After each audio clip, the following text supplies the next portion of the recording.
આપ સર્વને મારા જય મહાદેવ, જય માતાજી. આજનો મારો વિષય છે ઋણાનુબંધ વિશે. તો મારી સાચોરા યુટ્યુબ ચેનલમાં અનેક વિડીયો સર્ચ કરશો તો તમને બધું જાણવા મળશે કે કયા કયા પ્રકારની જીવનમાં તકલીફ આવે છે અને કઈ રીતે આપણા જીવનને પ્રગતિકારક બનાવવું અને જીવનમાં જે કાંઈ વિઘ્ન આવતા હોય એને આપણે કેમ દૂર કરી શકાય. તો બધા જ કોઈ પણ ગ્રહ હોય, કુંડળીને હિસાબે જોઈએ, જ્યોતિષની દ્રષ્ટિએ જોઈએ તો ગ્રહોનો પ્રભાવ હોય છે. ધર્મની દ્રષ્ટિએ ખાલી જોઈએ તો પાપ પુણ્યનો પ્રભાવ હોય છે. તો એ જે આપણા જીવનમાં કાંઈ પણ ઘટતું હોય કે વધતું હોય, ઘણીવાર એવું પણ હોય અતિશય સુખ હોય તો એ આપણને શાંતિ ન હોય. માણસ ડિપ્રેશનમાં વહી ગયું હોય, માનસિક અશાંતિ થતી હોય, અને ઓછું હોય તો પણ એમ થાય કે આ નથી એટલે તકલીફ થાય છે, આમ નથી એટલે તકલીફ થાય છે. તો આ મનના કારણ તો માણસના એવા છે ને કે કંઈક ટૂંકા સૂજી જાય અને બધું જીવનમાં ગમે એટલું મળેલું હોય ને તોય ઓછું જ લાગે. પણ આપણાથી નીચેની વ્યક્તિઓ જેને સાધારણ સ્થિતિ છે અને જેને મકાન નથી, ભાડેથી રહે છે અથવા તો નાની એવી જગ્યામાં રહે છે, પહેરવા માટે કપડાં પણ નથી હોતા, કોઈ આપે ત્યારે થાય છે, ખાવા પીવા માટે પણ અનાજ નથી હોતું, એવી આ બધી જિંદગીની જે કાંઈ પરિસ્થિતિ હોય છે ને એ ઘણીવાર તકલીફ હોય એટલી બધી સર્જે છે. પણ જેને મળી ગયું છે ને એને સંતોષ નથી હોતો અથવા તો એની કિંમત નથી હોતી. અને નથી મળ્યું એના માટે આપણે પ્રયત્ન કર્યા કરીએ છીએ. આ મળી જાય તો સારું, દીકરાનું થઈ જાય તો સારું, દીકરીનું લગ્નનું બરાબર થઈ જાય તો સારું, લગ્ન થાય પછી આમ થઈ જાય તો સારું, પછી એમ થાય કે સંતાન થઈ જાય તો સારું. એટલે જીવનમાં કાંઈક ને કાંઈક એવા પ્રશ્નો હોય છે ને આપણે સાચાય છીએ કે આપણા જીવનમાં વ્યવહારિક રીતે જે જોઈ જરૂરી છે સમાજમાં જીવવા માટે. તો સૌ ઈચ્છે કે મને સારામાં સારું જીવન મળે, સારામાં સારી આર્થિક સ્થિતિ હોય, પરિવારમાં શાંતિ હોય, સંતાનોને બધું બરાબર વ્યવસ્થિત ટાઈમે થઈ જાય, એ તો બધાની ફરજમાં આવે છે. તો આજે મારે તમને કહેવાનું છે કે ઋણાનુબંધના સંબંધ શું હોય છે. આ બહુ સમજવા જેવી વાત છે. જોકે બધી જ વાતો કોઈ પણ શાસ્ત્રની વાત હોય તો એ બધી સમજવા જેવી હોય, કારણ કે આપણા જીવન માટે જ આપણને ભગવાને બધું જ્ઞાન આપેલું છે કે ઋષિ મુનિઓ હોય, કોઈ સદગુરુઓ હોય, કોઈ પણ ધર્મના શાસ્ત્રો ગ્રંથો હોય તો એમાં જીવન જીવવા માટે અને જીવન જીવવાની કળા કે વધુ છે કે ઓછું છે, પણ છતાંય એમાંથી આપણે કેમ રસ્તો કાઢવો અને કેવી રીતના શાંતિથી જીવવું એ આપણા સંસ્કાર, આપણા મનોવૃત્તિ ઉપર, આપણા વિચારધારા ઉપર એ બધું કામ કરે છે. તો આજે ઋણાનુબંધ વિશે મારે તમને સમજાવવું છે કે ઋણાનુબંધ કોના હોય અને કેવી રીતના એ હેન્ડલ કરવા જોઈએ, અને ઋણાનુબંધ બધેથી સારા કેવી રીતના બને છે, અને કંઈક ને કંઈક તકલીફ આવે તો શા માટે આવે છે, અને એ ઋણાનુબંધ કેવી રીતના નવા, જૂના, સારા, ખરાબ કેવી રીતના ઋણાનુબંધ એટલે કે ઋણ બંધાય છે. કોઈનું ઋણ આપણી ઉપર હોય તો આપણું ઋણ કોકના ઉપર હોય. જેમ કે આજે મારે દેવશક્તિની વાત કરું કે પૂર્વજન્મનું મારું ઋણ એના ઉપર હતું તો એ દેવલોકમાંથી એણે મને ગોતી કાઢી, અને એ ઋણ મુક્તિ માટે મારા જીવનમાં જે કાંઈ આગલા જન્મના જે કાંઈ કાર્ય અધૂરા છે એ મને સંકેત આપે છે કે આટલું આટલું કરવાનું છે, આમ કરવાનું છે. આ સાચો રાહ ચેનલ છે તો એના માટે પણ સંકેત આવેલો અને સાચો રાહ ચેનલ સ્ટાર્ટ કર્યું. કારણ કે ઋણાનુબંધના સંબંધો પૂરા કરવા માટે જ્યારથી મેં સ્ટાર્ટ કરેલો છે આ ચેનલ અને વિડીયો મૂકું છું ત્યારથી આપ બધાને હું સમજાવું છું કે તમે મારી ચેનલને સબસ્ક્રાઈબ કરજો, પેલું લાઈક કરજો, કોમેન્ટ કરજો અને શેર કરજો. એ વાત હું તમને વારંવાર સમજાવું છું કે સબસ્ક્રાઈબ કરશો તો તમને બધા જ મારા વિડીયો મળશે. અત્યારે તો હું વોટ્સએપ ગ્રુપમાં મૂકું છું, પણ કાલ સવારે વોટ્સએપ ગ્રુપમાં ન મૂકવાની આજ્ઞા આવે તો તમારે યુટ્યુબમાંથી સર્ચ કરવું પડશે. જો તમારે જાણવું હશે અને તમને એમ લાગતું હશે કે આ વિડીયો અમારે સાંભળવા છે અને અમારે કંઈક જાણવું છે, જીવનમાં કંઈક સુખ શાંતિ અને સમૃદ્ધિ જોઈએ છીએ, તો તમારે એ વિડીયો જોવાની ઈચ્છા હશે, ભાવના હશે અને જ્ઞાન લેવાની ભાવના હશે તો તમારે યુટ્યુબમાંથી સર્ચ કરેલું હશે તો જ તમે જોઈ શકશો. પછી હું તો એ ગ્રુપમાં મૂકીશ અથવા નહીં મૂકું મને ખબર નથી, તો આપની પાસે જો સર્ચ કરી અને સબસ્ક્રાઈબ કરેલી હશે તો તમને નોટિફિકેશન મળતું રહેશે અને બધા જ મારા વિડીયો તમને જોવા મળશે સરસ રીતે. સાચો રા ચેનલ SACHORAH, આ સાચો રા ચેનલ આ નામથી ઇંગ્લિશમાં સર્ચ કરશો એટલે તમને એ ચેનલ સર્ચ કરશો એટલે નામ આવી જશે અને એને સબસ્ક્રાઈબ કરી દેજો. દરેક વખતે મારે તમને કહેવું જ પડશે કારણ કે આમાં નવા નવા ઘણા વિડીયો જોતા હશે, નવા નવા એડ થતા જ હશે, યુટ્યુબમાંથી પણ એડ થશે. હું વોટ્સએપમાં મૂકું છું તો મારા ગ્રુપમાં બધા જાણીતા જ છે, પણ છતાંય મારે ઋણાનુબંધનું આજે સમજાવવું છે કે હું તમને વારંવાર કહું છું કે તમે શેર કરજો.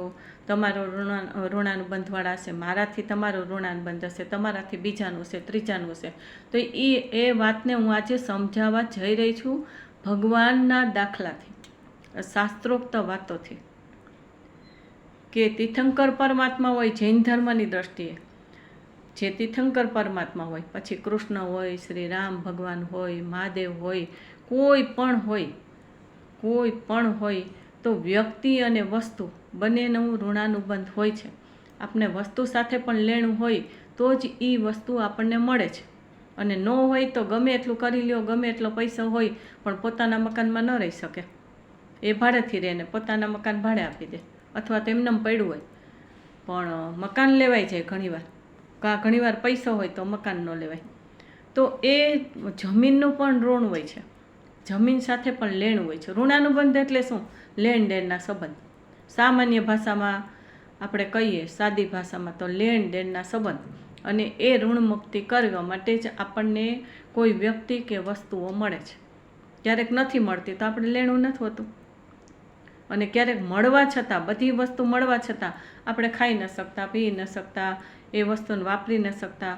જેમ કે અનાજ છે, ખાવા પીવાની વસ્તુ છે. ડાયાબિટીસ હોય તો કેટલી વસ્તુ ન ખવાય ખબર છે ને? ગળી વસ્તુ કાંઈ ન ખવાય ને, ભાત ન ખવાય ને, ફ્રૂટ એ આટલું જ ખાવું, કેટલી બધી મર્યાદા આવી છે.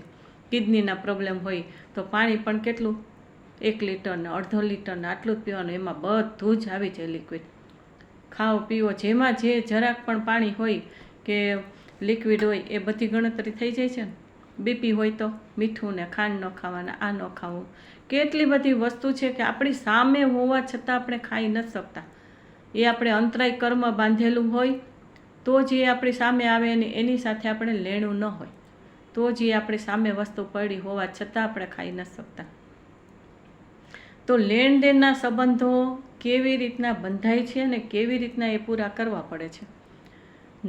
જ્યારે મનુષ્ય જન્મ લે છે ત્યારે તો એક વાત અલગ છે કે ભાઈ જન્મ લીધો તો કોકની સાથે લેણું છે કે નહીં. કોકવાર એવી વ્યક્તિઓને પણ આપણે નવા સંબંધો બંધાઈ જાય. કોઈ પણ આજુબાજુમાં પાડોશી હોય, કોઈ સ્ત્રીઓ હોય, પુરુષો હોય, છોકરાઓ હોય, નાના બાળકો હોય, કોઈ પણ હોય તો એની સાથે નવા સંબંધો પણ બંધાય છે. પણ ખાસ કરીને એવું બનતું હોય કે જ્યાં આપણા ઋણાનુબંધ હોય ને ત્યાં આપણો ભેટો ગમે ત્યાંથી થઈ જાય. આ તો વસ્તુ હોય જ. તો એ વસ્તુ હું 9 ગ્રહમાંથી બધું સમજાવીશ કે કોનું કયા ગ્રહથી કયા સંબંધોનું લેણું હોય. બીજું કે હું તમને એ સમજાવવા જઈ રહી છું કે જળ હોય કે ચેતન હોય, વ્યક્તિ હોય કે વસ્તુ હોય, જીવ હોય કે કોઈ પણ જળ વસ્તુ હોય, સચેત હોય કે અચેત હોય, તો એ બધા સાથે આપણે લેણું હોય. અચેત એટલે શું? જળ વસ્તુ શું છે? એ સચેતમાંથી જ એ વસ્તુ બને છે. જેમ કે વૃક્ષ છે તેમાં પાન છે, ડાળીએ ડાળીએ બીજ હોય, ફળ હોય, ફ્રૂટ હોય, તો બધામાં જીવ હોય છે. પાંદડે પાંદડે જીવ હોય છે, એક એક બીજમાં જીવ હોય છે. પણ જ્યારે એ સુકાઈ જાય અથવા તો એનો પેલો પાવડર બનાવવામાં આવે, પછી બીજ હોય તો એ સુકાઈ જાય, કે ફ્રૂટ હોય કોઈ પણ જાતના, જેમ કે દાડમ હોય તો એનું પણ ચૂર્ણ બનાવવામાં આવે છે, દવાઓ બનાવવામાં આવે છે, વનસ્પતિમાંથી દવાઓ બનાવવામાં આવે છે, તેને સૂકવીને કરવામાં આવે છે. ત્યારે એનામાં પછી જીવ નથી હોતો. પણ જ્યાં સુધી વૃક્ષ સાથે કે જમીન સાથે જોડાયેલું છે ત્યાં સુધી એનામાં જીવ હોય છે. પછી એમાંથી જ એ બધું શું થાય છે? અચેત બને છે, એટલે જળ બની જાય છે. જેમ કે વૃક્ષ છે તેમાંથી લાકડા કાપી નાખો તો પછી એ અચેત બની જાય, અને એમાંથી જ આપણે ફર્નિચર છે, લાકડાની કોઈ પણ વસ્તુ છે, ગમે તેવી વસ્તુ લાકડાની હોય તો એ શું છે? વનસ્પતિના જીવ છે. તો જળ અને ચેતન કોઈ પણ રીતે આપણા સંબંધો એની સાથે બંધાયેલા હોય તો એ ઋણ મુક્તિ આપણે કરવી પડે ને. કાં સામેની વ્યક્તિ કે વસ્તુ આપણી સામે આવે એટલે એ ઋણાનુબંધ પૂરા થાય.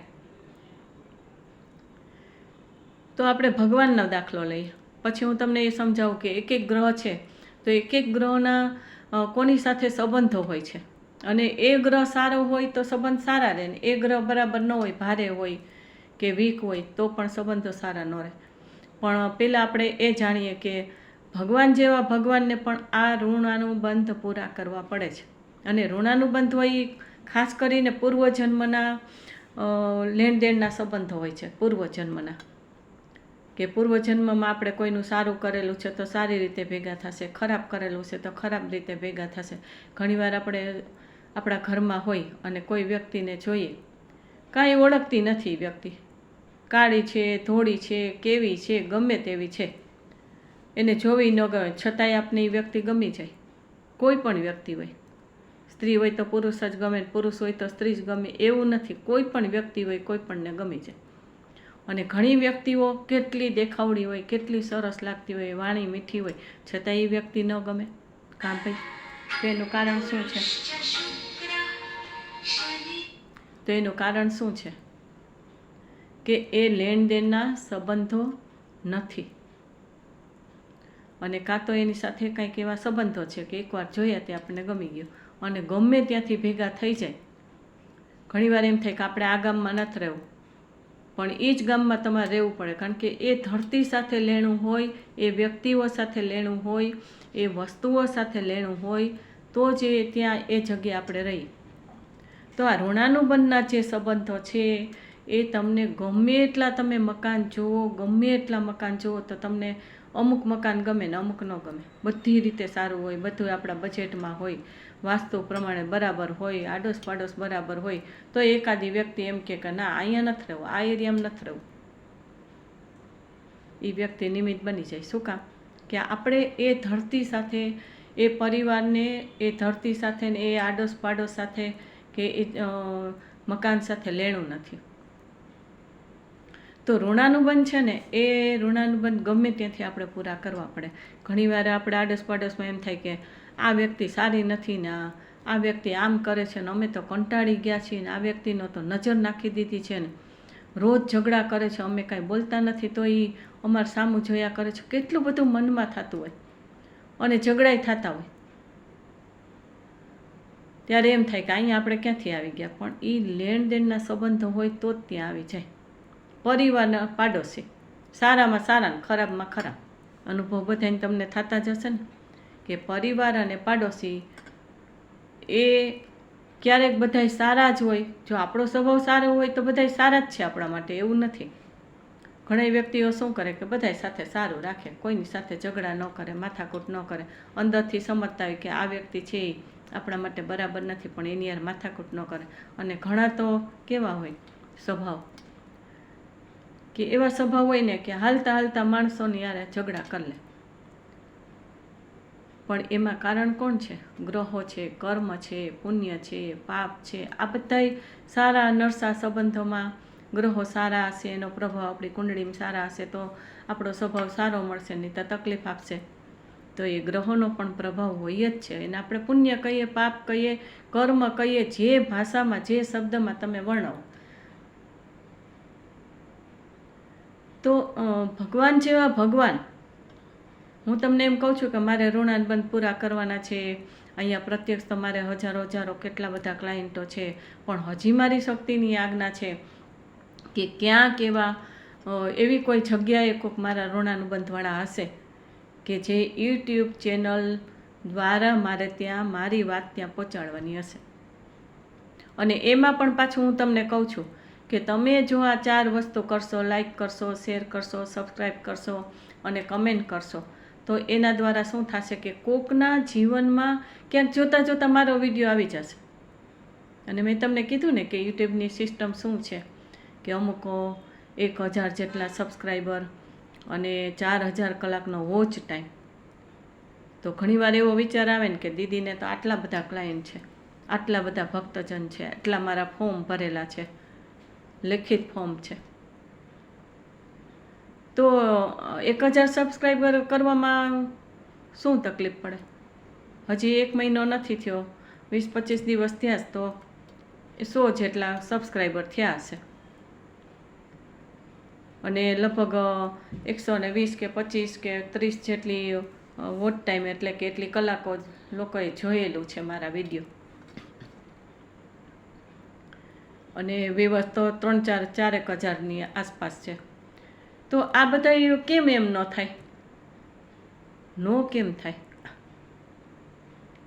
હું તમને શું કામ બધાને કહું કે તમે સબસ્ક્રાઈબ કરજો. મારે તો આ ચેનલ ચાલુ કરવી હોય કે અથવા તો ઓચિંતાની આજ્ઞા આવી અને મારે આ ચેનલ દ્વારા બધાને 1000 સબસ્ક્રાઈબર કરી દેવા હોય તો મારા માટે તો કાંઈ મોટી વાત તો નથી. 1000 તો માણસ તો 1000 વ્યક્તિઓ તો એવી મળે ને કે બધા મને ચાહે જ છે, તો 1000 વ્યક્તિ તો સબસ્ક્રાઈબ કરવાની. ભલે મોટા લોકો એને ન આવડતું હોય, નાના હોય એને જોવાનો ટાઈમ ન હોય, કદાચ વોચ ટાઈમ ન વધે એનાથી, તો સબસ્ક્રાઈબ તો એ કરી શકે છે ને. પણ હું શું કામ નથી કહેતી? કારણ કે દેવ શક્તિની આજ્ઞા છે કોઈક એવી વ્યક્તિને ગોતવાનું છે. હું સામેથી કહું છું, કોકના ફોન આવે તો કહું છું કે ભાઈ તમે સબસ્ક્રાઈબ કરજો, તમારે જોવા જેવા વિડીયો છે, તમને ક્યારેક જીવનમાં કામ લાગશે. અત્યારે ન જોવાય તો તમે પછી જોજો, જ્યારે ટાઈમ મળે ત્યારે જોજો. લાંબા વિડીયા હોય છે તો એકસાથે એટલો ટાઈમ ન હોય તો તમે પછી જોજો. આવું બધું સજેશન કરું છું, પણ આમ સામેથી ફોન કરીને પાછળ પડી જાઉં, બધાને ફોન કરીને કીધા કરું કે ભાઈ તમે સબસ્ક્રાઈબ કરજો, એવું નથી કરતી. કારણ કે આ ટેકનિકને હું જાણું છું, આ મારી શક્તિની આજ્ઞાને વર્ષોથી જાણું છું.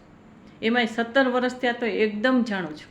પહેલાં પણ જાણતી હતી, પણ ત્યારે આ શક્તિને અમે સમજી નહોતા શકતા. અમને એમ હતું કે આ મેલી શક્તિ છે ને દીક્ષા છોડવાનું કે છે એટલે બરાબર નથી ને, અમને દીક્ષામાં જ કેમ આગળ વધવા ન દે અને દીક્ષા છોડવાનું શું કામ કે, આવા બધા વિચાર આવતા હતા. નાની ઉંમર હતી અને ખબર નહોતી કે આ શક્તિ શું છે. પછી ગુરુ દ્વારા કે ધીમે કરતાં અમુક મને પણ અનુભવ થયા બધાય, ત્યારે એમ થયું કે ના, આ શક્તિ જે છે કાંઈક તો છે આમાં. અને પછી સંસારમાં આવ્યા પછી વધારે ખબર પડી કે ભાઈ આ શક્તિ છે એ મારા પૂર્વજન્મની શું રિલેટિવ્સ છે અને શું કામ મને આ સંસારમાં લઈ આવવા પ્રયત્ન કરતી હતી, એ પછી ખબર પડી. પણ પહેલાં તો અમે એમ જ માનતા કે મેલું કર્યું, કોક એવી મેલી શક્તિ છે. તો મારે તમને આજે એ સમજાવવું છે કે ઋણાનુબંધ છે એ ઋણાનુબંધ કેવા કામ કરે છે. અને હું તમને વારંવાર કહું છું કે આંગળી ચીંધવાનું પુણ્ય છે, તે એ પુણ્ય કોકને જીવનમાં કંઈક સારું બનશે તો એ આપણું પુણ્ય તો બહુ જરૂરી છે. પૈસાની જેમ, પૈસા કરતાંય પુણ્ય પહેલાં જોશે. પુણ્ય હશે તો આપણે સુખ, સાહેબી, સમૃદ્ધિ, પરિવારનું સુખ, બધી જાતના સુખ શેનાથી મળે છે? આધ્યાત્મિક સિવાય. આધ્યાત્મિક જીવનમાં પુણ્ય હોય તો આધ્યાત્મિકતામાં આપણે આગળ વધી શકીએ. પાપના જુદે હોય તો એ આપણે નથી કરી શકતા. અને જ્યારે પુણ્ય અને પાપ ઇક્વલ થાય, પૂરા થાય, ત્યારે મોક્ષ મળે છે. એટલે આધ્યાત્મિક શક્તિની વાત અને આધ્યાત્મિક સાધના એક અલગ વસ્તુ છે. પણ એમાંય ઋણાનુબંધ તો પૂરા કરવા જ પડે, ગમે તેવા આધ્યાત્મિક હોય. ભગવાન મહાવીર સ્વામીની તીર્થંકરોની વાત લ્યો કે એના આગલા જન્મમાં એવી પ્રાર્થના ભાવના કરેલી કે સવી જીવ કરું શાસન રસી, એટલે કે સર્વ જીવોને શાસનના રસિક બનાવવું, શાસનમય બનાવવું. તો એને છેલ્લા જન્મમાં જે તીર્થંકર પરમાત્મા હોય એ જન્મમાં એનું આયુષ્ય જે હોય એટલું આયુષ્ય તો એને પૂરું કરવું જ પડે. અને જે એને ભાવ કરેલા હોય કે આ બધાય જીવોને હું શાસનના રસિક બનાવું, એટલે એમાં એના આગળ જ્યારે જોઈએ તો મોક્ષ માટે હોય, જ્ઞાન દેવા માટે હોય, એની જે પણ ભાવના હોય એ જ્ઞાન આપે, દેશના આપે, એનાથી અનેક લોકો તરે અને મોક્ષે જાય. તો ભગવાન તો તીર્થંકર પરમાત્મા સામે બેઠા હોય અને એની સામે કેટલાય લોકો, કેટલાય સાધુ સંતો, કેટલાય ઋષિમુનિઓ હોય, કેટલાય મનુષ્ય હોય, એ મોક્ષે વયા જાય અને પોતે હજી હોય. કારણ કે એનું ઋણાનુબંધ છે. આ ઋણાનુબંધ છે એ બહુ મોટી વસ્તુ છે. જેમ મેં તમને બધાય દોષનું સમજાવ્યું એ આ ઋણાનુબંધનું સમજાવું છું કે જેટલું તમે મારી સાથે ગમે ત્યાંથી કનેક્શનમાં આવી ગયા, ગમે ત્યાંથી તમે કનેક્ટ થઈ ગયા, કારણ કે મારી જાહેરાત તો હોતી નથી, છતાંય તમે રેફરન્સથી મારી સાથે જે જાણીતા લોકો થયા અત્યારે, તો હું તો કોઈને ઓળખતી નહોતી. એવું તો નથી કે મારા જૈન ધર્મની દીક્ષાવાળા બધાય છે. દીક્ષાવાળાને તો કેટલાય વર્ષ બોલાવ્યા નહોતા, કારણ કે એ જૂના આવ્યા કરે તો નવા ઋણાનું બંધ હોય પૂરું ન થાય. એટલે શક્તિની આજ્ઞા જ નહોતી, કારણ કે નવા જાગે તો મારે જે કાર્ય કરવાનું હતું એ હું કરી શકું. અત્યારે તો બધા જ છે. તો જે ઋણાનુબંધ છે ભગવાનની, તીર્થંકર ભગવાનની પણ હું તમને વાત કરું છું કે એમના પણ ઋણાનુબંધ હોય ને જે ભાવ કરેલા હોય એ ઋણ મુક્તિ એને કરવી જ પડે. એની સામે મોક્ષે વયા જાય, પોતે મોક્ષે ન જઈ શકે. કેટલાયને સંકિત થઈ જાય, કેટલાયને આત્મજ્ઞાન થઈ જાય, તીર્યન પ્રાણી હોય તોય સંકિત થઈ જાય અને પછી કોઈ પણ જન્મમાં એનો મોક્ષ થાય. તો એના થ્રુ, ભગવાન થ્રુ જેટલા ઋણાનુબંધ હોય એ પૂરા કરવાના હોય. એ ગમે ત્યાંથી એ વ્યક્તિઓ સામે આવી જાય અને મોક્ષે વયા જાય. તો ઋણાનુબંધના સંબંધો છે ને એ બહુ વસ્તુ અલગ છે, પણ જો સારા ઋણાનુબંધ હોય ને તો આપણે સારા કામ કરાવે.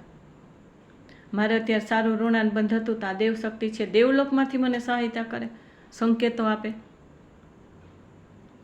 હું તો કાંઈ એને ગોતવા નથી ગઈ, મારી પાસે તો એવું કંઈ જ્ઞાન નહોતું ને આપણે મનુષ્ય આગળ તો એ ટાઈપનું હોય જ નહીં કે આપણે એને ગોતી લઈએ. એવું બહુ ઓછું બને, ક્યારેક બની જાય. તો એ દેવે સામેથી મને ગોતી કાઢી, કારણ કે પૂર્વજન્મનું જે મારું ઋણ હતું એને પૂરું કરવા. તો એ પૂરું કેવી રીતના કરે છે કે મારું જે કાર્ય અધૂરા છે એ ઓછા જન્મ છે એટલે અધૂરા કાર્ય છે એ પૂરા કરવા માટે સજેશન કરે, સંકેત આપે, આજ્ઞા આપે.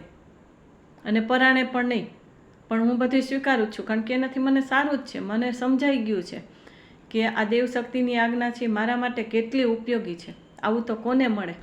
કેટલી સાધનાઓ કરીએ તો એ નથી મળતું, અને આ સામેથી મળ્યું છે તો શું કામ ન સ્વીકારું? તો ઋણાનુબંધના સંબંધો, ભગવાન મહાવીર સ્વામીનો એક હું દાખલો આપું કે ગૌતમ સ્વામી એટલે ગણધર ગૌતમ સ્વામી, ગુરુ શિષ્ય, ભગવાન મહાવીર સ્વામી અને ગૌતમ સ્વામી ગુરુ શિષ્ય અને ગણધર હતા. જે જૈન હોય એને ખબર પડે કે ગણધર કોને કહેવાય કે શું હોય. એક વખત વિહાર કરતાં એટલે કે ચાલીને જાય ને વિહાર કહેવાય જૈન ધર્મમાં. પદયાત્રા જે આપણે કહીએ વિહાર કહેવાય.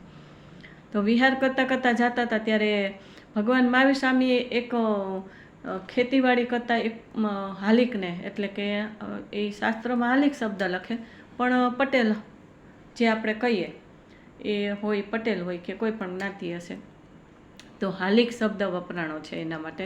એટલે હું હાલિક જ શબ્દ વાપરીશ, કારણ કે આપણને ખબર ન હોય તો અસાતના કોઈ જ્ઞાનની થઈ જાય. કોઈ વાણી હું તમને પીરસી દઉં, તમે એ શબ્દ બોલવા માંડો તો હું હાલિક શબ્દથી જ જાણું છું.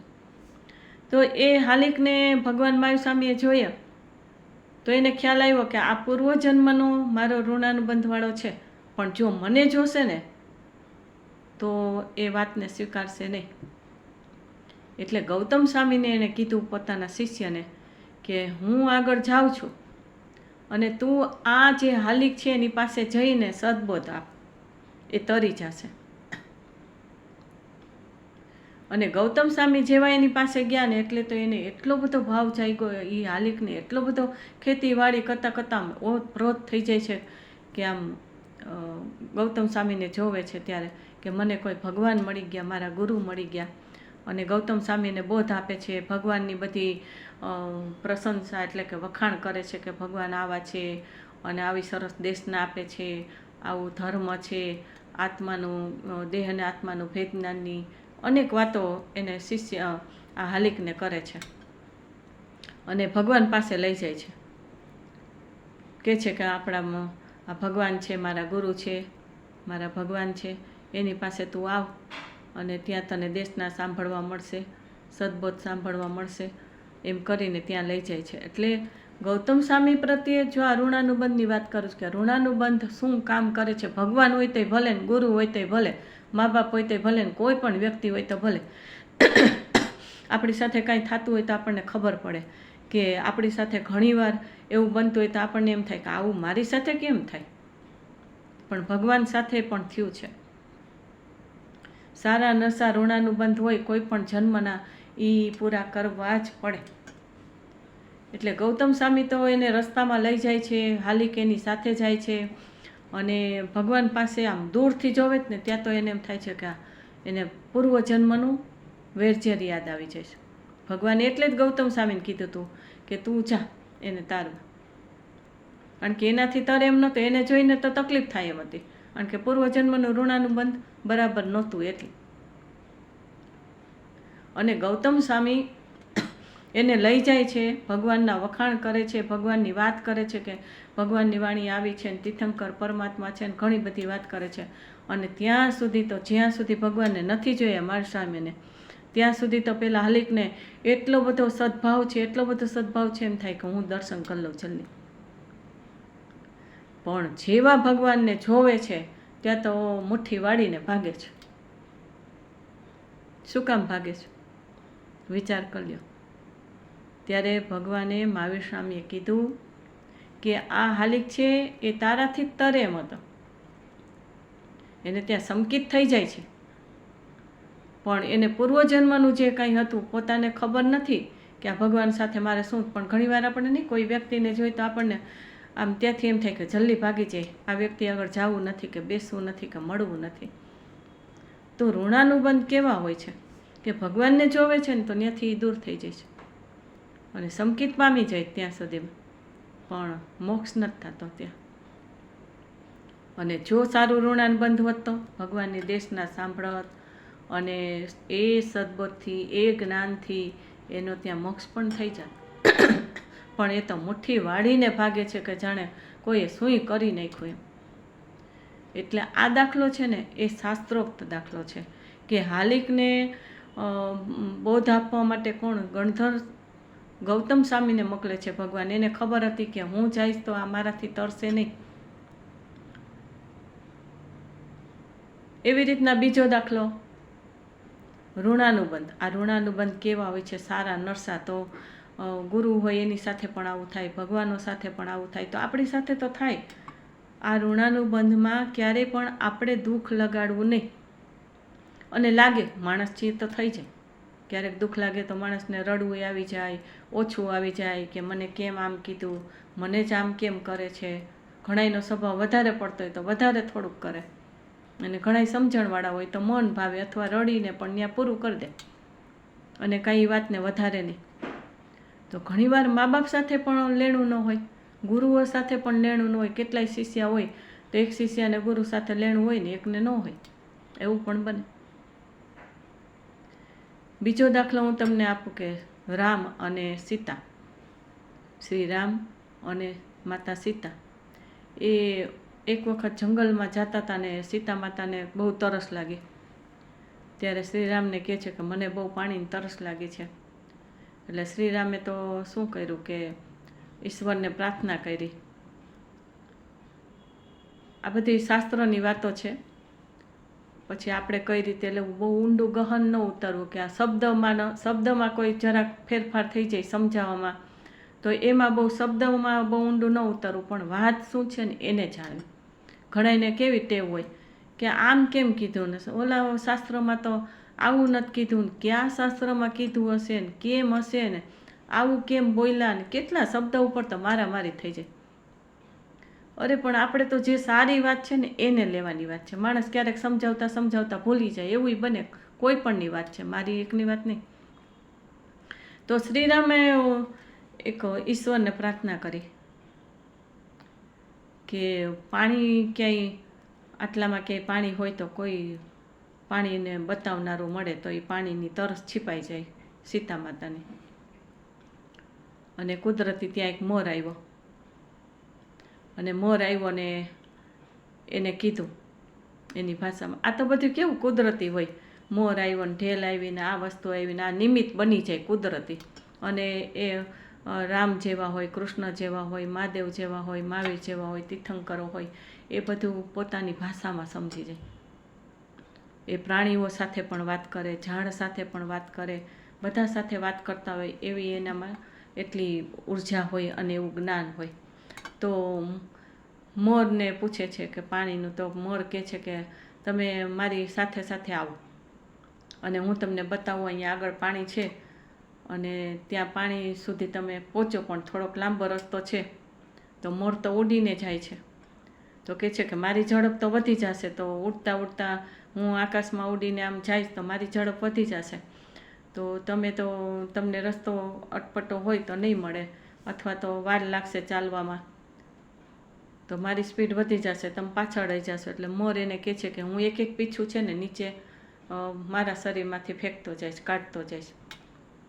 અને મોરની એક ટેકનિક હોય કે અમુક સમયે, અમુક મહિનામાં જ એના પીછા એ કાઢે, હંમેશા ન કાઢે.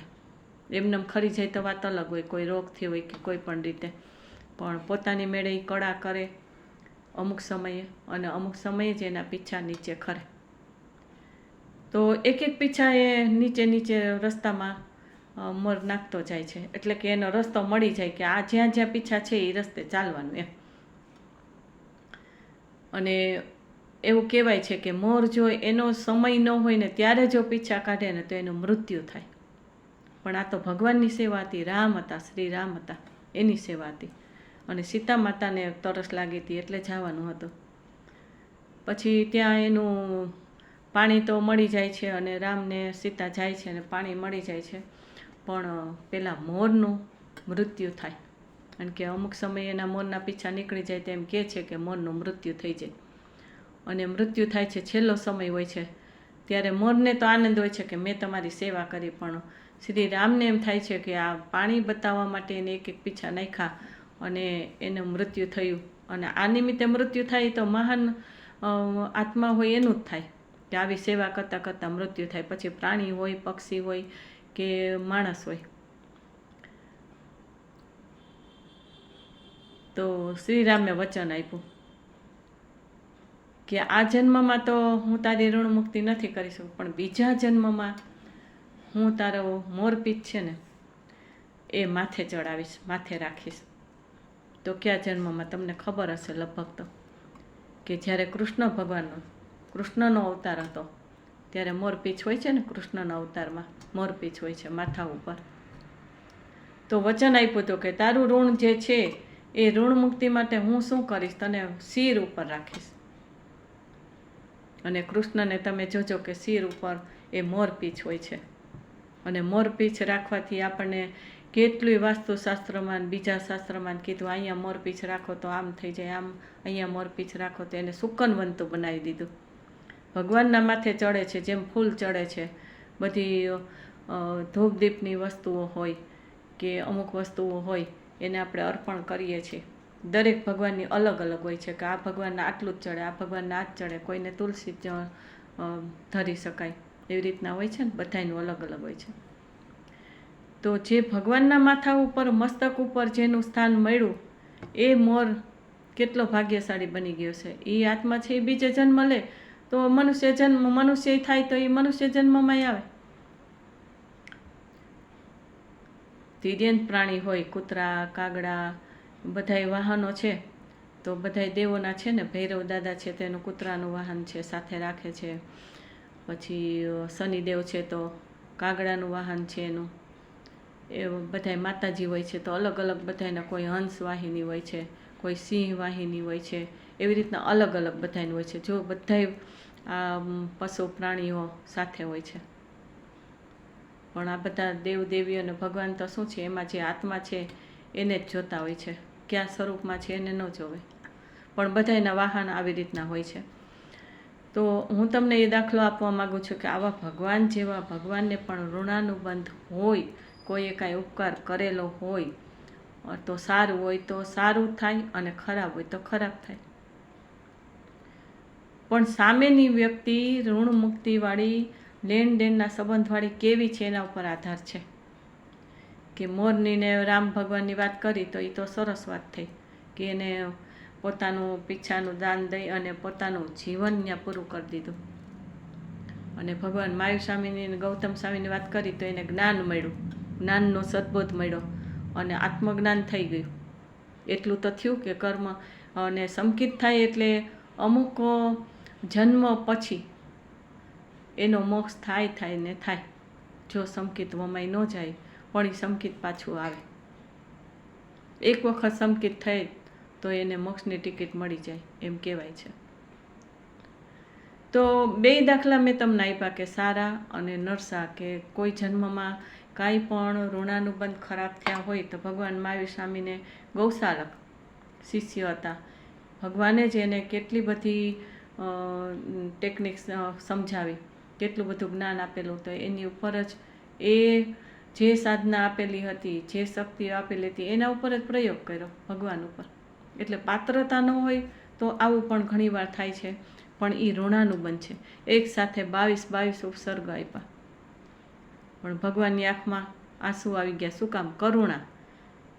એને કરુણા હતી કે મને દુઃખ આપ્યું એનો વાંધો નથી, એ તો હું સહન કરી લઉં અને એ તો મારું કર્મ પૂરું થાય છે, પણ જે પહેલાં એ કર્મ પાછું બાંધ્યું એમાં તકલીફ થઈ.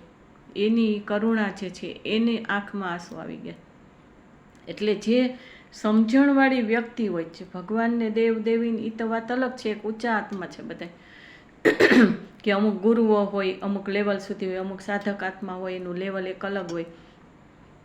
પણ જો આપણે કોઈ પણ ખરાબ ઋણાનુબંધ હોય ને, ત્યારે આપણે શું કરવું પડે? ક્ષમતા રાખવી પડે. કાંઈ એનાથી વ્યક્તિથી બને તો આપણાથી દૂર થવાતું હોય તો દૂર વયું જવું, જેથી કરીને સામેની વ્યક્તિને તકલીફ ન થાય. અને સારું ઋણાનુબંધ હોય તો પણ એમાં ભગવાને કીધું છે કે સારું કે ખરાબ કોઈમાં છે ને આમ ફૂલાઈ જવા જેવું નથી, આનંદ કરી લેવા જેવું નથી. બધું ઇક્વલ રાખવાનું, શાંતિથી ક્ષમતાથી સમયને પસાર કરવાનો હોય. આ કહેવું બહુ સહેલું છે, પણ એને સમજવું અને અનુકરણ કરવું એ અઘરું હોય છે. પણ ઋણાનુબંધ હોય ને, એ ઋણાનુબંધ પૂરા કરવા માટે ગમે ત્યાંથી આપણે ગમે તે રીતના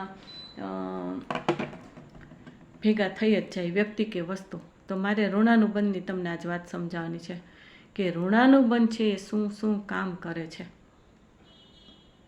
અને મારી ચેનલને લગતી આ વાત છે કે મારું ઋણાનુબંધ તમારી સાથે છે, જેટલા જોવો છો એટલા સાથે છે. પણ તમે શેર કરશો તો તમારું ઋણાનુબંધ જેટલા સાથે હશે, તમે 10 ને કરો, 15 ને કરો, શેર કરો, 1 ને કરો, 2 ને કરો, તમારું જેટલું ઋણાનુબંધ હશે ને એટલાને તમે કરશો.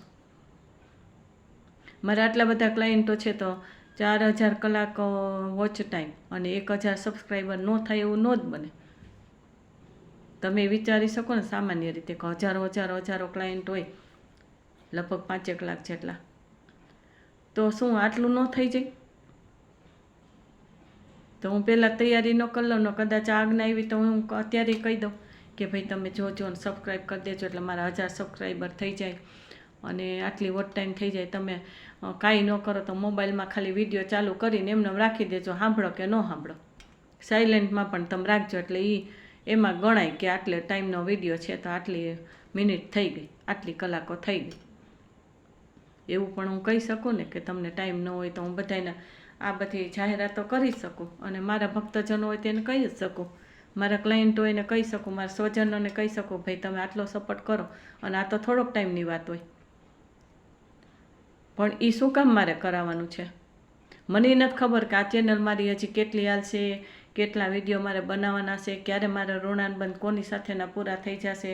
જે વ્યક્તિઓ સુધી જ્ઞાન પહોંચાડવાનું છે એ પહોંચી જાય તો કદાચ એ તો કાલે પૂરું થઈ જાય અને વિડીયો ન આવે, પણ જેટલા હશે એટલામાંથી જોઈ શકશો. કે મારી ચેનલ આખી જિંદગી હું હલાવવાની છું એવું તો છે નહીં, કારણ કે મારી તો સાધના એટલી બધી હોય છે અને મારું કામ એટલું છે, આટલા ક્લાયન્ટો, એટલી પૂજાપાઠ, એટલા સાધના હોય, એટલું ઘરનું કામ હોય, મારું પોતાનું મારે જ કરવાનું હોય છે. કારણ કે હું બહુ આ શક્તિ છે એ જાગૃત છે, એટલે મારે બધું જાળવવું પડે, ક્યાંય પણ આભડછેટ ન લાગે, કોઈ અસાધના ન થઈ જાય, એટલે બધું જ ધ્યાન રાખીને બધે કરવું પડે. તો ફ્રી તો નથી, પણ છતાંય આજ્ઞા આવી છે એટલે હું ટાઈમ કાઢું છું ગમે તેમ કરીને, અને થઈ જાય છે. શક્તિની કૃપા હોય ને આપણી શ્રદ્ધા હોય, ગુરુની આજ્ઞા હોય કે શક્તિની આજ્ઞા હોય તો પછી આપણી શ્રદ્ધા હોય તો એ થઈ જ જાય, ન થાય એવું બને નહીં. પણ આપણી શ્રદ્ધા મજબૂત હોવી જોઈએ તો થાય એ વસ્તુ. તો આ ઋણાનુબંધની વાત કેવી છે કે એ કયા ગ્રહથી કેવા ઋણાનુબંધ હોય ને શું કામ ન હોય કે કેમ હોય એ હું તમને પછી સમજાવું છું.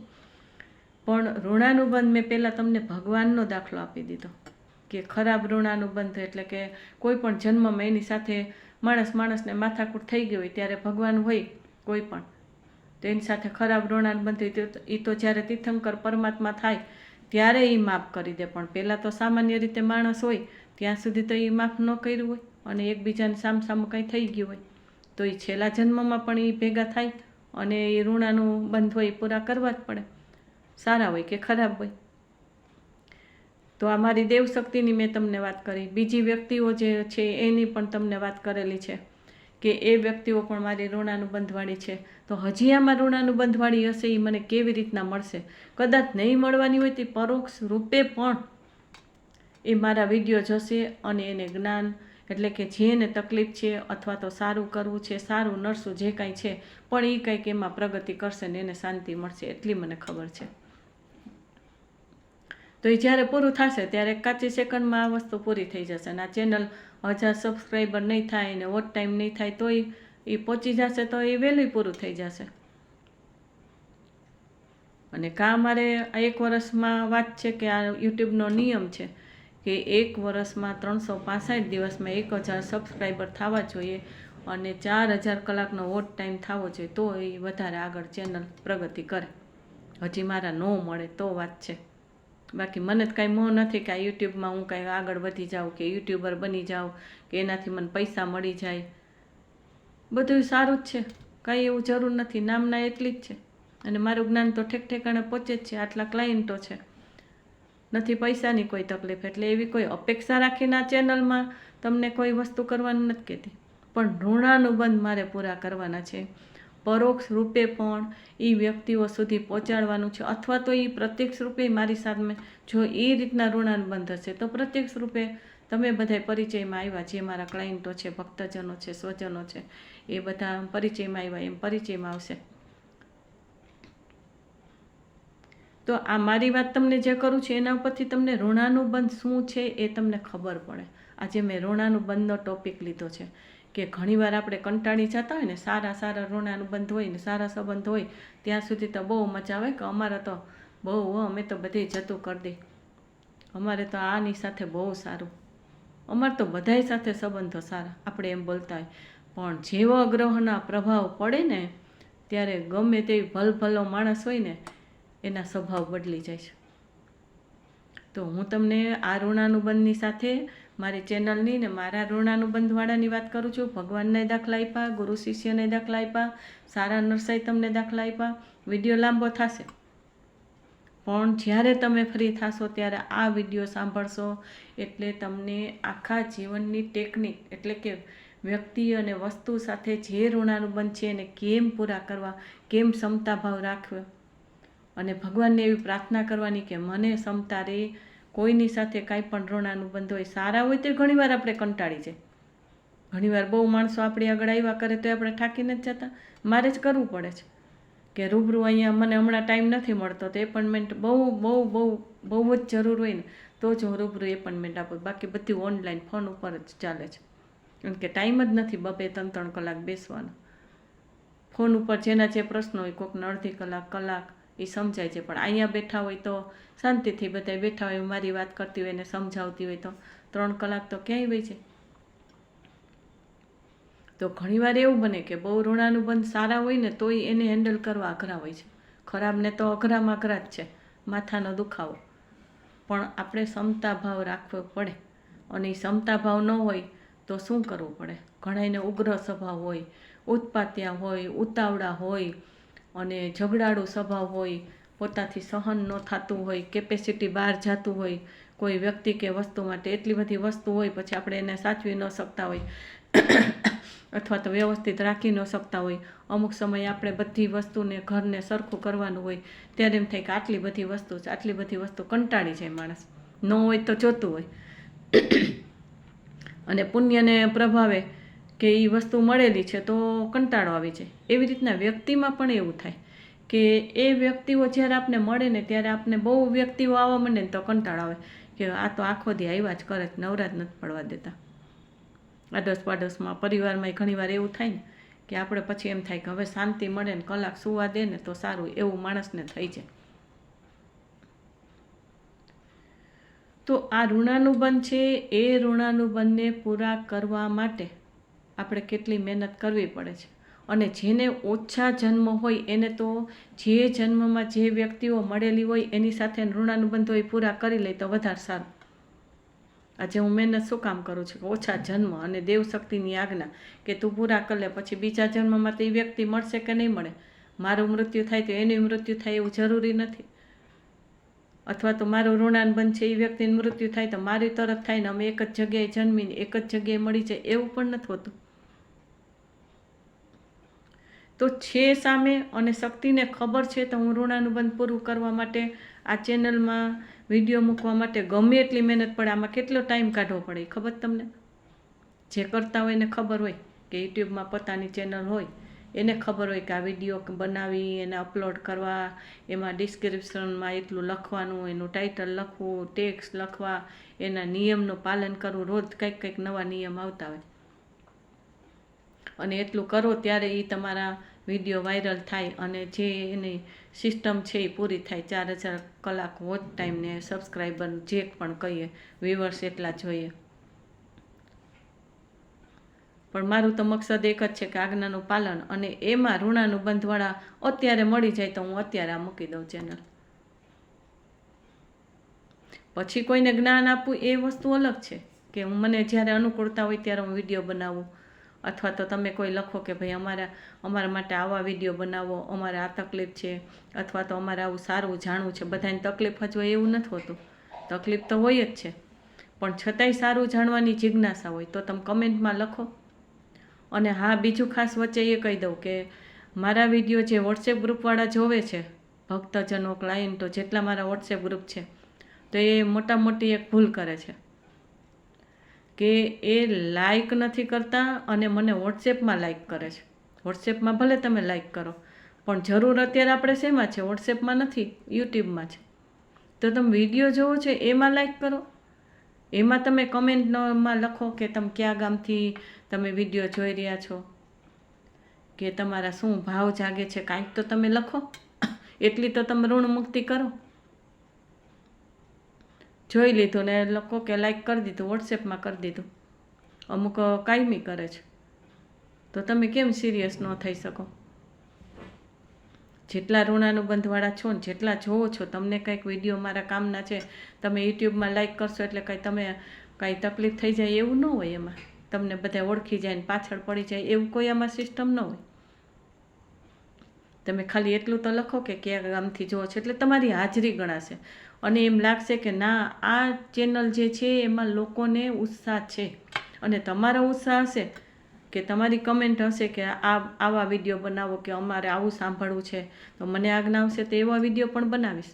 અત્યારે તમારું નક્કી જ છે કે કયા પ્રકારના વિડીયો બનાવવા, જે આજ્ઞા આવેલી છે અને જે લોકોને જરૂર છે, અને એ આજ્ઞા પ્રમાણે વિડીયો બનાવું તો જ લોકો સુધી જેને જરૂર હશે ત્યાં પહોંચશે અને મારું ઋણ મુક્તિ થશે. પણ તમે લખશો તો એ હું એક્સ્ટ્રા બનાવીશ, પણ તમારી હાજરી બતાવો. સબસ્ક્રાઈબ તો તમારે કરવાનું જ છે ને બીજાને કહો તમે, એટલું તો તમે પુણ્યનું કામ કરો. મારે દરેક વિડીયોમાં સમજાવવું પડે તો એટલો ટાઈમ તો આપણો જાય છે ને. બીજું જે જ્ઞાન સમજવાનું છે એમાં સમય વધારે લેવાઈ જાય છે. તો તમે સબસ્ક્રાઈબ કરો અને લાઈક કરો. ખાલી એમાં તો લાઈકમાં આમ આપેલું હોય તો ત્યાં તમારે દિલ આકારે કે જે કાંઈ એમાં સિસ્ટમ છે એમાં ખાલી ટચ કરો એટલે લાઈક થઈ જાય. બીજું છે હું કમેન્ટમાં તમારે લખવું પડે. ન લખો તો ઇમોજી જે હોય એ તો મૂકો, હાથ જોડેલું હોય કે આ થંભ હોય કે આવી રીતના હોય, જે પણ ઇમોજી છે. તમને આનંદ તો થવો જોઈએ ને કે આટલું જ્ઞાન આપું છું તો એનું કંઈ મોટી વાત નથી. હું જ્ઞાન આપું છું તો હું તો ભાગ્યશાળી માનું છું કે મારે આટલા લોકોને આપવાનું છે, એટલે એવો કોઈ હક નથી જમાવતી. પણ તમે કરશો તો આ ચેનલનો ગ્રોથ થશે ને કદાચ તમારું ઋણાનુબંધ ઇનડાયરેક્ટ હશે, તમને ભલે ખબર નથી, પણ મારા નિમિત્તને કારણે તમારું ઋણાનુબંધ હશે તો ઇનડાયરેક્ટ પણ તમારું ઋણાનુબંધ ત્યાં પૂરું થઈ જશે. આજે ઋણાનુબંધ વિશે જ હું આ વિડીયો બનાવું છું, એટલે હજી નાનો વિડીયો પણ બનાવીશ, શોર્ટમાં પણ બનાવીશ. હું એક જ વાર બેસી જાઉં એટલે 2 કલાક સુધી બેઠી હોય છું કે નાના વિડીયા પણ તમે જોઈ શકો, મોટા વિડીયા પણ જોઈ શકો. ઘણાને શાંતિથી બધું જાણવું છે તો એના માટે મોટા વિડીયા આ બધું સમજાવવું બહુ જરૂરી હોય છે, એ મોટા વિડીયામાં જ બને. અને એ એટલી મિનિટ તો લઈ જ લે, 1-1.25 કલાક તો થઈ જ જાય. તો સરસ રીતે તમે એક ટોપિકને સમજી શકો. અને પછી બીજા વિડીયો બનાવું એમાં ટૂંકમાં પણ સમજાવી દઉં છું. તો આજે ઋણાનુબંધની વાત છે કે ઋણાનુબંધને આપણે પૂરા કરવા માટે, સારા કરવામાં ઘણીવાર કંટાળી જાય ને ખરાબ ઋણાનુબંધ પૂરા કરવામાં પણ આપણે કંટાળી જાય. તો એના માટે આપણે ક્ષમતા જોઈએ, શાંતિ જોઈએ, સ્પેસ જોઈએ માઇન્ડમાં. ઘણા લોકો જોજો કે આખો દિવસ કામ ચાલતું હોય તે શાંતિથી કર્યા જ કરે, ઠાયકા હોય તે કર્યા જ કરે. હું તો મારા જીવનની જ વાત કરું. મારે રાતના 1 વાગ્યા સુધી ક્લાયન્ટ હોય ઘણીવાર, તો કંઈક 2-3 કલાક બેઠા હોય તો મારો સ્વભાવ છે કે કંઈક ઠંડુ પીવે. જેને જે અનુકૂળ હોય, મેં અમુક વસ્તુ તૈયાર રાખી હોય કે જે કોઈને શરીરમાં તકલીફ ન થાય ને ઓરિજિનલ હોય એવું હું તૈયાર રાખું. તો એ જાય પછી મારે બધું કામ તો કરવું પડે ને, વાસણ કરવા પડે, પછી તો મારે ટાઈમ ન હોય. તો હું કંટાળો કરું તો શું થાય? તો સારા ઋણાનુબંધ છે ને, અને એને પણ પૂરા કરવા હોય તો આપણી પાસે ક્ષમતા જોઈએ. હું કોઈ દિવસ યાદ જ ન કરું કે હમણાં મેં શું કામ કર્યું હતું, એટલે મને કોઈ દી થાક નથી લાગતો, એટલે કંટાળો નથી આવતો, અને હું ફ્રેશ જ હોય. 24 કલાક ન સૂવાનું હોય ને તોય હું ફ્રેશ હોય. બધાએ અનુભવ કરેલા છે કેટલા વર્ષો સુધી, અને એ મારા ક્લાયન્ટ બેઠા હોય તેને ખબર હોય. તો કોઈ પણ કામ કરવા માટે શું કરવાનું કે એ વસ્તુની યાદ જ ન કરો. નહીં તો શું થાય, માણસને થોડુંક કામ કરે ને, હવે તો હું થાકી ગઈ, બહુ કામ આવેલું, હવે તો મારા પગ દુખી ગયા. પછી બીજું કામ કરે ને ત્યારે પહેલાં કામને યાદ કરે, આજ તો મેં આટલું બધું કરી નાખ્યું અને એવી થાકી ગઈ. પણ હું કોઈ દી યાદ જ ન કરું કે મેં આગળ શું કામ કર્યું હતું. અને એ જ મને શક્તિ આપે છે. હું 19 વર્ષ પેરેલિસિસમાં રહી છું. વિચાર કરજો, અત્યારે તમારી સામે છું એકદમ સ્વસ્થ. કાલ શું થશે મને ખબર નથી. તો આપણા કર્મના બંધન છે, ક્યારે રોગ આવી જાય ને ક્યારે શું થઈ જાય. એક ક્ષણ પછી શું, અત્યારે વિડીયો બનાવતા શું થાય આ શરીરના કાંઈ ભરોસા નથી. અને અત્યારે તો બધાને એટેક આવી જાય ને કાંઈક થઈ જાય, ઓચિંતાના કાંઈ રોગ ન હોય તો રોગ થઈ જાય. એ તો બધું હવે શરીરના કોઈ ભરોસા જ નથી. એટલે કાંઈ એની હું બડાઈ નથી મારતી, પણ આ તમને સમજાવું છું કે જે કાંઈ કામ કરેલું છે, જે આપણું ઋણમુક્તિ કરવાનું છે, વ્યક્તિ હોય, વસ્તુ હોય, આપણા પરિવારનું કાંઈ કામ હોય કે આપણી ફરજમાં આવતું હોય, તો ત્યારે કંટાળો નહીં કરવાનો. શરીરનું કામ કરે, થોડીક વાર બેસી જાઓ, સૂઈ જાઓ, જે પણ થતું હોય, ઊંઘ કરી લ્યો, આરામ કરી લ્યો. પણ ઋણાનુબંધ છે ને, ઋણમુક્તિ છે ને, એ સારી રીતે પૂરી કરવી. ખરાબ હોય તોય ભલે ને સારું હોય તોય ભલે. પછી ઘણીવાર એવું બને કે હું તમને એમ કહું કે ખરાબ હોય તોય તમારે ઋણમુક્તિ પૂરી કરવી અને એની સાથે રહેવું, એની સાથે ક્ષમતા રાખવી. પણ જેટલું એની સાથે ઋણાનુબંધ હોય એટલું જ રહેવાય. પણ બીજા સાથે ઋણાનુબંધ હોય તો બીજા સાથે જવું પડે, બીજા પાસે રહેવું પડે. તો એ વ્યક્તિ એની મેળે આપોઆપ દૂર થઈ જાય, વસ્તુ પણ દૂર થઈ જાય, વ્યક્તિ પણ દૂર થઈ જાય. જ્યાં રહેતા હોય ઘણીવાર આડોશ પાડોશ કે પરિવાર કે કોઈ એવા મકાન હોય એ આપણને તકલીફ આપતા હોય, ન હવા ઉજાસ હોય, કાં બહુ પવન ઠંડો લાગતો હોય. ઘણી જગ્યાએ એવું બનતું, એ મકાન જ આપણને તકલીફવાળું, અશાંતિવાળું હોય, તો એનાથી આપણે કંટાળી જતા હોય. પણ જેટલા ક્ષમતા ભાવ રહે ને તો એ આપણા ઋણાનુબંધ અને જે આપણા કર્મ છે, આપણા યોગ છે, એને આપણે મનુષ્ય જન્મમાં જ પૂરા કરી શકીએ વધારે સારી રીતે. ઘણા તો તિર્યન પ્રાણી તમે જોજો કે જૈનોમાં કહેવાય કે અનશન વ્રત સંથારો એ લઈ લે છે, ઉપવાસ કરે છે, એને ગમે એટલું આપો તો એ ખાતા પીતા નથી. તો ઘણા એવા ઊંચા આત્મા હોય કે કંઈક થોડુંક એવું પાપ કરેલું હોય, માયા કપટ કરેલું હોય, તો તિર્યન ગતિમાં જાય. એટલે કે કૂતરા, કાગડા, બિલાડી, જે આપણે જોઈએ છીએ સામે એ બધાય પશુ પ્રાણીઓ. તો કોઈક એવા કર્મને કારણે એને એમાં જન્મ લેવો પડ્યો હોય, પણ એ પણ આત્મા ઊંચા હોય અને કેટલી બધી ક્ષમતા રાખે અને ક્ષમતાથી પોતાનું જીવન પૂરું કરે. તો આપણે તો મનુષ્ય છીએ, તો આપણે ક્ષમતા કેમ રહે એના માટે ભગવાનને પ્રાર્થના કરવાની. આ ઋણાનુબંધ પૂરા કરવા માટે હું આજે અત્યારે તમને સમજાવું છું કે એ ઋણાનુબંધ પૂરા કરવા માટે ક્યારેક આપણે કંટાળી જાય, થાકી જાય. બહુ સારા ઋણાનુબંધ હોય તો એ વ્યક્તિથી આપણે થાકી જાય. બહુ વસ્તુને પૈસા મળી જાય તોય આપણે હેન્ડલ કરી ન શકીએ તો પણ થાકી જાય, અને ન મળે તોય થાકી જાય. કોઈ માણસો ન આવે તોય થાકી જાય કે કોઈ આવતું નથી, એકલા પડી ગયા, એવું ઘણાઈને થતું હોય. અને બહુ આવે તોય તકલીફ, બહુ વસ્તુ હોય તોય તકલીફ, બહુ પૈસા હોય તોય તકલીફ, ન હોય તોય તકલીફ. આ માણસનું મન એવું છે ને કે નથી જોઈએ છે ને છીએ એને આપણે ધૂતકારીએ છીએ, કાંઈ એનાથી કંટાળી જાય છે. મનને ક્યાંય શાંતિ જ નથી હોતી, કંઈક ખોરાક જોઈએ. તો ઋણાનુબંધ છે એ ઋણાનુબંધ સારા કે ખરાબ એને કઈ રીતે પૂરા કરવાને, સારા ને ખરાબ કેવી રીતના હોય, આ બધું પૂર્વજન્મનું લઈને આવ્યા હોય. નવા ઋણાનુબંધ થાય એ વાત અલગ છે, ખરાબ સારા કે ખરાબ એ વસ્તુ અલગ છે, પણ પૂર્વજન્મનું જે હોય ને એ તો આપણે ભોગવવું જ પડે. સારું હોય કે નરસું હોય, વ્યક્તિનું હોય કે વસ્તુનું હોય, એ આપણે પૂરું કરવું જ પડે. અને ન થાય તો બીજા જન્મમાં આપણે પૂરું કરવું જ પડે. અને જેને મોક્ષગામી જીવ હોય એને તો પછી મળવું બહુ મુશ્કેલ હોય, એટલે ત્યારે તકલીફ થાય કે એ કર્મને પૂરા કરવા. હવે એ વ્યક્તિ સામે મળે કે ન મળે, વસ્તુ સામે મળે કે ન મળે, ત્યારે એ મનોમન ભાવથી, આત્મપ્રદેશોથી, એમાં ઘણી બધી ટેકનિક છે.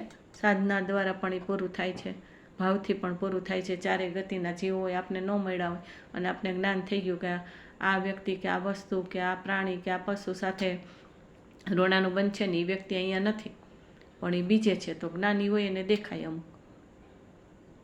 તો આજે મારું જે શક્તિની આજ્ઞા છે, તો જે ગામમાં ક્યાંક ખૂણે ખાચરે એવા હશે વ્યક્તિઓ કે મારા ઋણાનુબંધ આ વિડીયો દ્વારા, એટલે કે એના આ ઉપાય દ્વારા કે આ સદબોધ દ્વારા એનું જીવન કંઈક બનવાનું હશે, એટલું મારું ઋણ હશે, તો આજ્ઞા આવી છે. તો તમારે ઋણ મુક્તિ કરવા માટે એક જ વસ્તુ હું કહું છું કે જે મળે વ્યક્તિ હોય, વસ્તુ હોય, સારું હોય, ખરાબ હોય, એમાં ભગવાનને એવી પ્રાર્થના કરો કે અમને સદબુદ્ધિ રહે અને શાંતિ રહે, સમતા રહે. સમતા એટલે શાંતિ રહે અને ક્ષમતા એટલે તાકાત. આપણને ભગવાન એવી મનોબળ મજબૂત આપે, તાકાત આપે. તો કોણ? 4 વસ્તુ મેં કીધેલી છે ને કે ગણપતિ, સરસ્વતી માતા, પછી આપણા કુળદેવી માતાજી હોય, અને આપણા વડવાઓ જે સુરધન, સુરાપુરા, સિકોતેર, જે પણ કંઈ એ 4ને તમે ભજો, એની કૃપા મળે ને એટલે આપણા મનને ઘણી શાંતિ મળે. આ તો મારા તો કેટલાય અનુભવ છે. અને સરસ્વતી માતા તો જ્ઞાનના, વાણીના દેવી છે. તો વાણી અને જ્ઞાનને શાંતિ કોણ આપે? ઘણીવાર ઘણાઈને તોછડો સ્વભાવ હોય તો એ વાણી દ્વારા કોકની સાથે બગાડી નાખે, ઉત્પાત કરીને, ગુસ્સો કરીને, કેવા કેવા શબ્દ અપશબ્દ બોલીને એ ઋણાનુબંધ હોય એ પૂરા એવી રીતના કરતા હોય ને સાથે રહેતા હોય, કેવા ઝઘડા કરતા હોય. પણ સરસ્વતી માતા અને ગણપતિ કેવા ઠરેલા વિઘ્ન હરતા, બધાય વિઘ્નોને દૂર કરે. અને સરસ્વતી માતા છે એ આપણી વાણીમાં એટલી સદબુદ્ધિ આપે ને, અને શાંતિ આપે, માઇન્ડમાં પણ શાંતિ આપે. તો આપણને અમુક જ્ઞાનને લગતા જે કાંઈ દોષ લાગતા હોય તો એનાથી જે દરદ આવતા હોય એ દરદથી પણ આપણે બચી જાય અને આપણી ઋણમુક્તિ થઈ જાય. તો ઋણાનુબંધ પૂરા કરવા માટે, આ ઋણમુક્તિ પૂરી કરવા માટે શું કરવું પડે કે દરેકને, દરેક ગ્રહો છે, 9 ગ્રહ છે. આ જ્યોતિષની રીતે હું તમને વાત કરું છું. અત્યાર સુધી વાત કરી એ શાસ્ત્રની રીતે કે ભગવાનના કોઈ દાખલા આપીને અથવા તો અનુભવની વાત કરીને, આપણી સામાન્ય રીતે સમજણ હોય એ રીતના વાત કરીને. પણ આ ઋણાનુબંધ છે પૂર્વ જન્મના સંબંધો છે, જળ કે ચેતન, સજીવ કે નિર્જીવ, આ બધાની સાથે આપણા પૂર્વજન્મના જે ઋણાનુબંધ હોય એ આપણે જેવી ઈચ્છાઓ કરેલી હોય એવું સામે આવે, અથવા તો જેની સાથે રહ્યા હોય જળ કે ચેતન સાથે, તો એમાં આપણું આકર્ષણ હોય, એની સાથે વધારે સારા ઋણાનુબંધ હોય. ખરાબ ઋણાનુબંધ એટલે કે સંબંધો, ઋણાનુબંધ એટલે સંબંધો, એ સંબંધો જળ ચેતન સાથે જેવા આપણે પૂર્વજન્મમાં કરેલા હોય, સારી રીતે કે ખરાબ રીતે. ઘણીવાર આપણે કોઈ વસ્તુ ન ગમતી આપણે પગેથી એને ઠુકરાવી દે.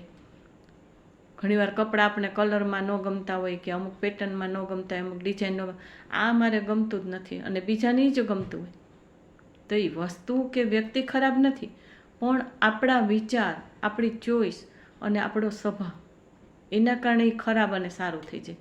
અમુક વસ્તુ ગમે તેવી સાવ સસ્તી હોય તો આપણને બહુ ગમે, અને કેટલી મોંઘી હોય તો એ વસ્તુ ન ગમે. તો એ જેવા જેવા આપણે ભાવ કરેલા છે ને એ બીજા જન્મમાં સામે આવે ને આવે. તમે માનો કે ન માનો, અને જેને અનુભવ થયા હોય એને ખબર જ હોય. અમુક શાસ્ત્રોને અમુક વાત એવી છે કે માણસે માનવું જ પડે, આજે ન માને તો કાલે એને માનવું જ પડે. ઘણીવાર માણસને શું છે કે બહુ આમ જ્ઞાનનું હોય ને આમ શાસ્ત્રોક્ત શબ્દોમાં એને વાત કરતાં આવડી જાય એટલે આત્માની વાતો કરે ને જ્ઞાનની વાતો કરે ને અમે તો આમ ન કરીએ ને તેમ ન કરીએ ને, પણ જ્યારે સમય સામે આવે ને ત્યારે બધું ભાન ભૂલી જાય. દેહને આત્માનું ભાન ભૂલી જાય, ની શબ્દ ભૂલી જાય, ની વાણી ભૂલી જાય. એટલે ખોટે ખોટી હોશિયારી કરવી એ પણ યોગ્ય નથી. જેટલું ઠરીને જાણો, અને સમય આવે ત્યારે માણસ, કોઈ પણ માણસ હોય, ભલભલા ભાન ભૂલી જાય, પણ એવી પહેલેથી પ્રેક્ટિસ કરવી જોઈએ કે ગમે તેવા સંજોગ આવે ત્યારે થોડીક વાર માણસને થાય પરિવર્તન, કોઈ પણ થાય તો વિચારવું તો પડે ને, એ વિચાર કરવો પડે, પણ એની સાથે માઇન્ડને શાંતિ રાખવી પડે અને મનને મક્કમ કરવું પડે. જેમ કે હું દીક્ષા જીવનમાં હતી, આ હું મારા દાખલા તમને આપું છું કે દીક્ષા જીવનમાં એટલે જૈન સાધ્વી, મહાવીર સ્વામીનો ધર્મ, જૈન ધર્મ, માતાના ગળથુથીના સંસ્કાર, ઘણા અમારા કુટુંબમાંથી દીક્ષાઓ લીધેલી, અને નાનપણથી જૈન ધર્મના સંસ્કાર, કંદમૂળ નહીં ખાવાનું એ સંસ્કાર. કંદમૂળ એટલે બટેટા, ડુંગળી, લસણ એ બધા એમાં ખૂબ પાપ છે, એમાં જૈન ધર્મમાં પણ કહે છે અને સાયન્સ પણ કહે છે કે એમાં કેટલા જીવો હોય છે અને કેવી રીતના ઉત્પત્તિ થાય છે. તો આ જે સંસ્કાર હતા એમાંથી સંસારમાં આવી વેશ પરિવર્તન કરી અહીંયા મહાદેવનો ધર્મ એટલે કે હિન્દુ ધર્મમાં જે અત્યારે હનુમાનજી છે, મહાદેવ છે, વિષ્ણુ ભગવાન છે, કૃષ્ણ ભગવાન છે, ભૈરવ દાદા છે, નવગ્રહ દેવતા છે, બધાય માતાજી છે, કુળદેવી છે, એ બધાયને હું માનું છું અને મારી શક્તિની આજ્ઞા મુજબ. તો કેટલું પરિવર્તન આવી ગયું. મહાવીર સ્વામીમાંથી મહાદેવનો ધર્મ પણ મેં પ્રેમથી સ્વીકારેલો છે, કારણ કે મારી શક્તિની આજ્ઞા છે, મેં પૂર્વજન્મમાં એ કરેલું હતું, મેં માગેલું હતું, અને અત્યારે ત્યારે માગેલું છે, કેમ માગેલું એ વાત એક અલગ છે. એ ભક્તિ કરી એટલે આપણને એમાં રસ હોય એટલે આપણે એમ કહીએ કે મને જન્મ મહાદેવનો ધર્મ મળે એટલે મહાદેવનો ધર્મ મળ્યો. કોઈ જન્મમાં જૈનની દીક્ષા લીધી હોય ત્યારે એમ કીધું હોય કે મને જૈન ધર્મ મળે, જૈનની દીક્ષા મળે, તો એ મળે. પણ અત્યારે મારું જ્ઞાન, સમજણ અને શક્તિની આજ્ઞા બધું કેવી સહાયતા કરે છે કે હું અત્યારે મહાદેવનો ધર્મ એટલે કે ધૂપ દીપ કરવું, જૈન ધર્મમાં તા કરાય નહીં, સાધુ હોય એને તો ધૂપ દીપ કરવું, બધી પૂજાપાઠ કરવું, ફૂલ અર્પણ કરવાના હોય, તો એ મારા પૂર્વજન્મની ઈચ્છાઓ છે, એ ઋણાનુબંધ છે, દેવદેવી સાથે મારે પૂરા કરવાના જ રહે. તો જ્યારે એ પૂરા કરવાના હોય ત્યારે મને કાંઈ અત્યારે ભેદભાવ નથી લાગતો. હું મહાવીર સ્વામીનું કરું કે મહાદેવનું કરું કે માતાજીનું કરું કે દેવદેવીનું કરું. શું કામ? જૈન ધર્મમાં તેમ કે દેવદેવીને માનવું એટલે મિથ્યાત્વ છે, પૂજા કરવી, આ કરવું, તે કરવું, તો એમાં પાપ છે કે એ બહુ આગળની વાત છે. અહીંયા તો ટૂંકમાં એ બહુ ન સમજાઈ શકું, પણ સામાન્ય રીતે વાત કરું છું. તો જો હું જૈન ધર્મમાં રહીને ચુસ્તપણે મેં દેહ આત્માના સંબંધો શું છે અને એનું શાસ્ત્રોક્ત નોલેજ શું છે, મેં સાધનાઓ પણ ઘણી કરેલી છે, આધ્યાત્મિક રીતે ઘણી મારી પ્રગતિ થઈ છે. અમુક વસ્તુ તો મારે નથી કહેવાની જરૂર, પણ એ સાધના કરેલી હોય ત્યારે હું અહીંયા આવી ત્યારે દેવશક્તિની આજ્ઞા તો આ ધર્મની બધી છે.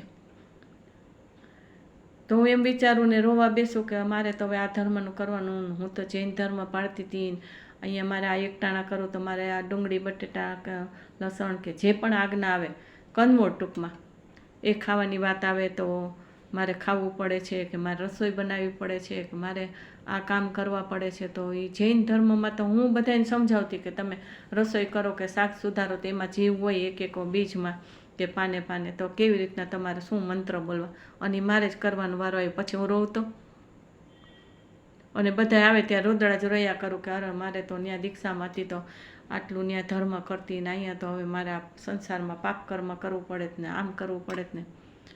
મેં વિચાર્યું જ નથી કોઈ દિવસ. નક્કી કરી લીધું કે જે મારા, કારણ કે મેં કર્મ ઉપર પુસ્તકો લખેલા છે, કર્મ ઉપર બધાને સદબોધ આપેલા છે, પ્રવચનો આપેલા છે, મેં સાધનાઓ કરેલી છે, બીજાને સમજાવેલા છે. તો મારી પાસે ઊંડું નોલેજ એટલું તો હોય જ, અને એટલી સમજણ હોય, ક્ષમતા હોય જ કે જે મારા કર્મનો ઉદય છે, જે મેં પૂર્વજન્મમાં કે પૂર્વ સમયે માગેલું છે એ જ મને મળેલું છે. અને એ મળ્યું છે તો એમાં એને સ્વીકાર કરવામાં શું વાંધો, પણ ભેદ એટલો છે, એ આંતરિક સૂક્ષ્મ ભેદ છે કે હું મહાદેવની પૂજા કરું, મહાદેવનું સ્મરણ કરું, કે મહાવીર સ્વામીનું સ્મરણ કરું, કે જૈન ધર્મના કોઈ મંત્ર જપ કરું, કે એ સાધના કરું, કે આ સાધના કરું, અંતે તો દેહ આત્માનું લક્ષ દરેક જગ્યાએ હોય. આ તો બધું અવલંબન છે. તમે કેટલા ભળો છો, ભાવથી તો ભળો, પણ એ તમે કઈ રીતના પૂજા પાઠ મંત્ર જાપ એ બધું કરો છો, એમાં જો તમારું ભેદ વિજ્ઞાન હોય તો તમને એ બધામાં ક્યાંય તકલીફ નથી પડતી. અને મને તકલીફ પડતી નથી, પડી નથી, પડવાની નથી, કારણ કે હું બધું જાણીને આવી છું, સમજીને આવી છું. ઊંડું મારામાં સમજણ ઊંડી છે કે આ મારા યોગનું હતું એ હું પૂરું કરું છું, અને પૂરું કરવું જ પડે. તો બીજા જન્મ, છેલ્લો જન્મ હોય, કદાચ મારો દેવશક્તિની આજ્ઞા મુજબ છેલ્લો જન્મ હોય, તો એ જન્મમાં તો પછી હું દીક્ષા લઉં તો એમાં તો પાછું આ ધર્મ ન થાય. અથવા તો કોઈ પણ ધર્મ હોય, કોઈ પણ મંત્રથી, કોઈ પણ ગુરુથી, કોઈ પણ ભગવાનથી મારો મોક્ષ થવાનો હોય, તો હું પછી એવું બંધનમાં કે મગજમાં એવા વિચાર રાખો કે આ ધર્મથી જ મોક્ષ થાય ને આ ધર્મ કરીએ તો પાપ લાગે, એવું વિચારવાનું જ આવતું નથી. કારણ કે આપણા યોગમાં આપણે ઈચ્છાઓ કરેલી છે. પૂર્વજન્મમાં કોઈ પણ જન્મ, પૂર્વજન્મ એટલે કે આનો આગલો જન્મ જ હોય એવું નથી. હજારો જન્મ પહેલાંય આપણો આ જન્મ હોય અને મહાદેવની ભક્તિ કરેલી હોય ત્યારે મેં માગેલું. પણ હું તો એટલી ભગવાનની, દેવશક્તિની કૃપા માનું છું કે જેટલો ઉપકાર માનું એટલો ઓછો છે, કે મેં કંઈક કરેલું હતું સારું તો એ દેવલોકમાં દેવ થયા અને એને મને ગોતી કાઢીને મને એની સહાયતા મળી ગઈ. નહીં તો હું કયો ધર્મ કરે તે જ મને ખબર ન પડે. અને જૈન ધર્મ મારે કરવાનું નહીં હોય ને હું એ કર્યા કરત તો હેરાન થાત. એટલે આપણા યોગમાં જે સમયે જે ગોઠવાયેલું હોય એ આપણે કરવું જ પડે, ગમે ત્યાંથી આવી જાય. મારે તો લગભગ 23-24મા વર્ષે આ સંકેત આવી ગયો હતો કે તું દીક્ષા છોડ દે, દીક્ષા છોડ દે, આ શક્તિ દ્વારા. પણ આ શક્તિને અમે મેલી માનતા હતા કે આ શક્તિ તો દીક્ષા છોડવાનું કે, તો અમે આર્ગ્યુમેન્ટ કરીએ કે તમે દીક્ષા છોડવાનું કોઈ શક્તિ છો કયો છો તો આમાં જ આગળ વધારો ને, અમે સાધના જ કરીએ, સારું જ કામ કરીએ, સંસારમાં શું કામ. પણ ત્યારે આ બધી સમજણ નહોતી અને શક્તિ અમને વાતે નહોતી કરેલી, કારણ કે એ બધી કસોટી કરે એના યોગ્ય અમે હું થાવ ત્યારે એ મને આમાં લઈ આવે અને હું ત્યારે માનું.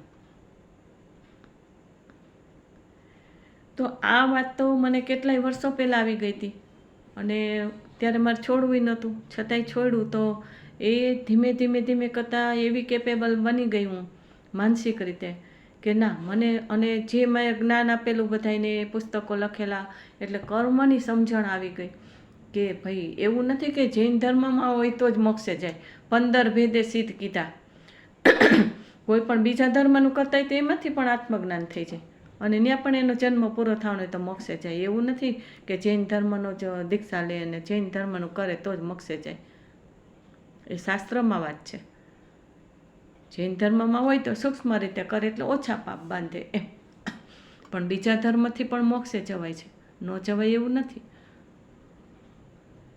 તો આ ઋણાનુબંધના સંબંધો છે એની હું તમને ચોખડ કરું છું કે ઋણાનુબંધ છે ને વ્યક્તિના હોય, વસ્તુના હોય, ભક્તિના હોય, ધર્મના હોય, પૂજા પાઠના હોય, જે તમે ભાવ કરેલા હોય ને એ તમારે ઋણ ચૂકતે કરવું પડે. એવું જ કાર્ય તમારે કરવું પડે તો જ થાય. જેવું તમે કર્મ કરેલા, જેવા ભાવ કરેલા એવું તમારે કરવું જ પડે, તો જ એ તમારું ઋણાનુબંધ, ઋણ મુક્તિ, જળ કે ચેતનની ઋણ મુક્તિ થાય.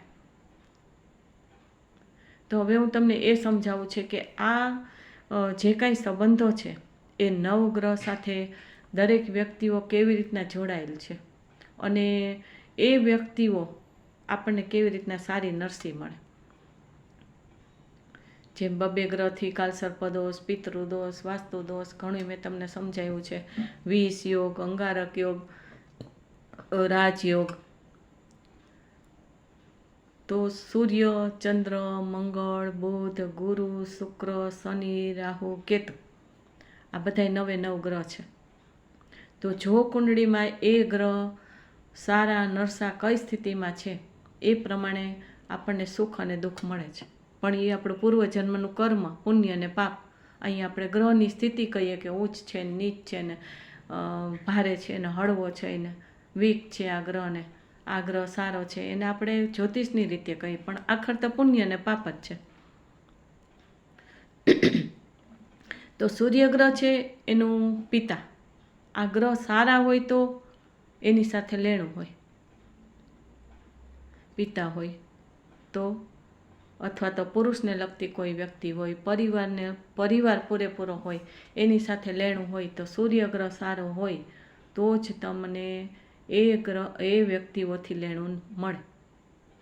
ઋણાનુબંધ, આપણે ઋણાનુબંધની વાત કરીએ છીએ ને, તો સારું ઋણાનુબંધ હોય.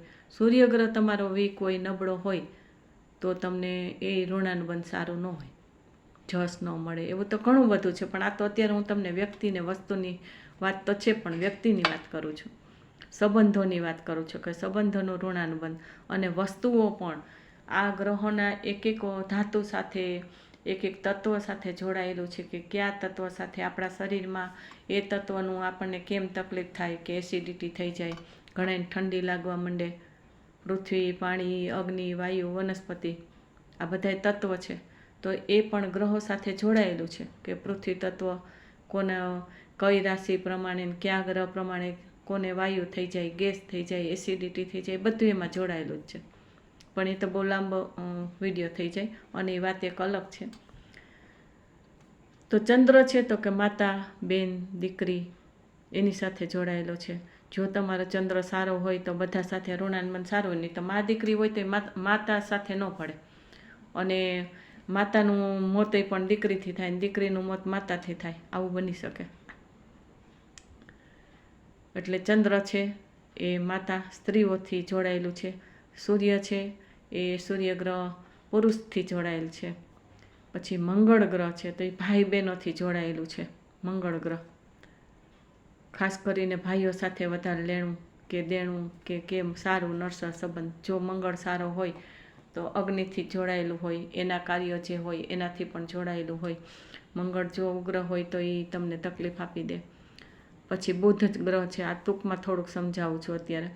બુધ ગ્રહ છે તો એ પણ ભાઈ બહેનો સાથે પણ છે, અને મામા, મામી આવા સંબંધો જે આપણા હોય, મોસાળના માસી હોય, અને ભાઈ બહેન સાથે. અમુક ગ્રહ એવા છે કે જેના બધા વધારે સંબંધો હોય છે, એકબીજાના સાથે જોડાયેલા હોય છે. પછી ગુરુ ગ્રહ છે તો કે જીવન સાથી સાથે લગ્ન ગ્રંથિથી જ્યારે જોડાતા હોય તો પતિ પત્નીના સંબંધોમાં ગુરુ ગ્રહ બળવાન કામ કરે છે. રાજયોગમાં બધાય સુખ માટે પણ ગુરુ ગ્રહ કામ કરે છે. ગુરુની કૃપા માટે પણ ગુરુ ગ્રહ કામ કરે છે.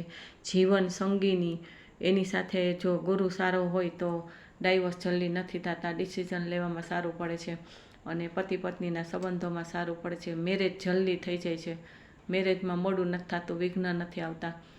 અને સાથે સંતાનથી જોડાયેલો છે કે ગુરુ ગ્રહ જો બળવાન ન હોય તો લગ્ન થઈ જાય, બધું પતિ પત્નીનું સુખ હોય, બધું સારું હોય, પરિવાર બધું સારું હોય, પણ સંતાનમાં તકલીફ થાય.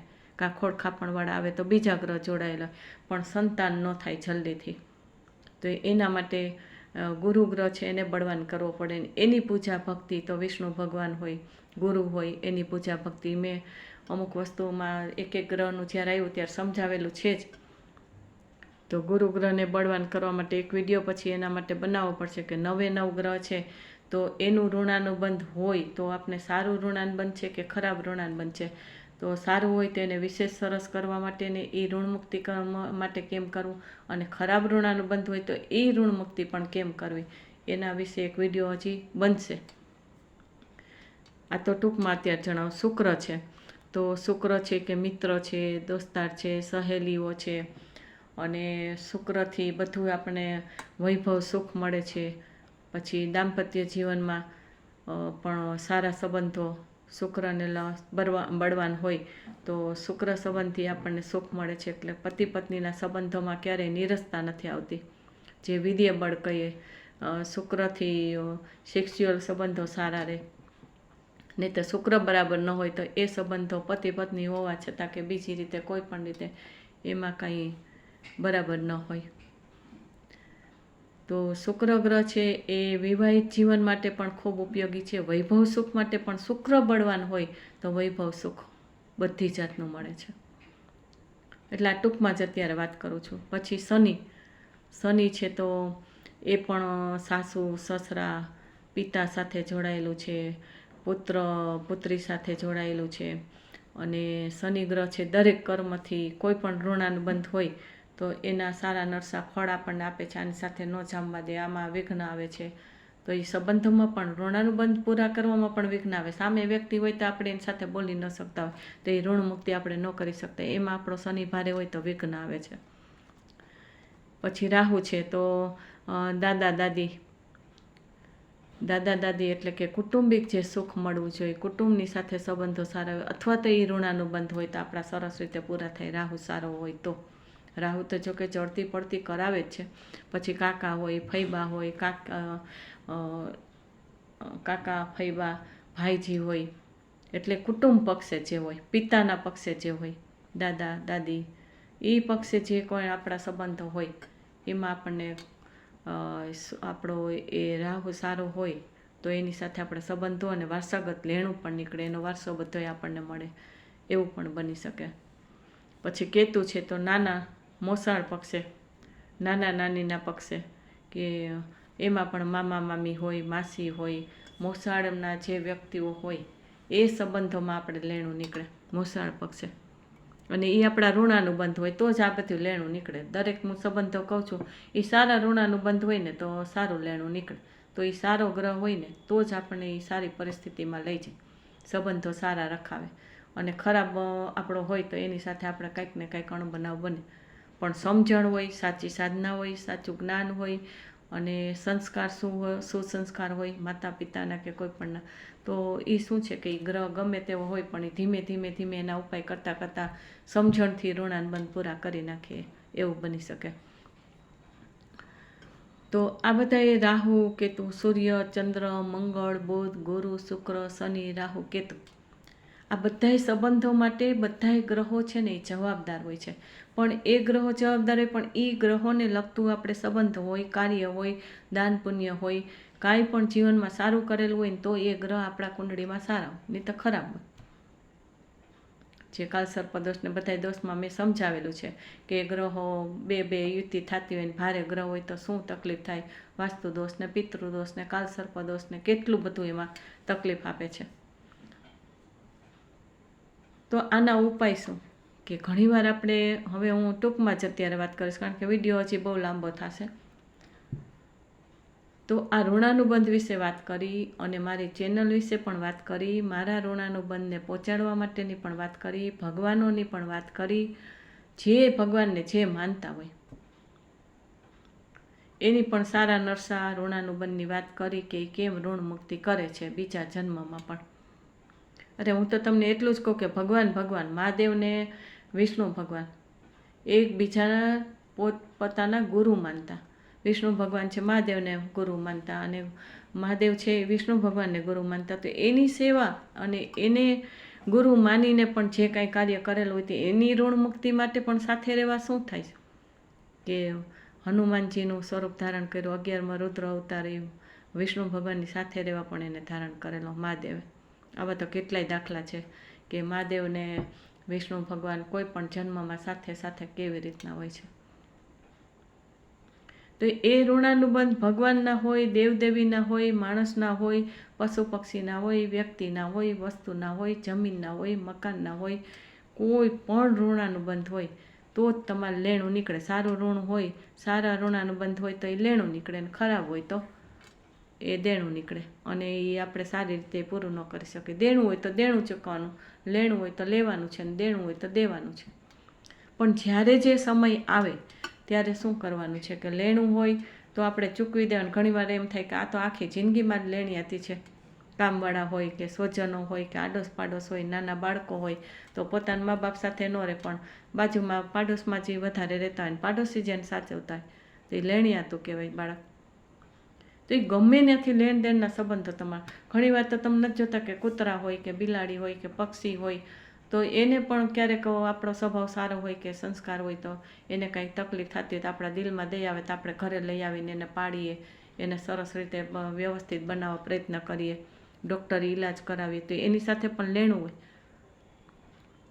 કઈ ગતિમાં છે, કઈ સ્થિતિમાં છે, કૂતરા કાગડા છે કે પશુ પક્ષી છે કે પ્રાણીઓ છે કે માણસ છે, એ તો કોઈ પણ રીતે હોય, પણ એની સાથે આપણું લેણું હોય, કોઈ પણ પ્રકારનો દેહ હોય, કોઈ પણ સ્વરૂપમાં હોય, પણ જેની સાથે લેણું હોય ને એ લેણું ચૂકવવું પડે ને દેણું હોય તો એનું લેવું પડે.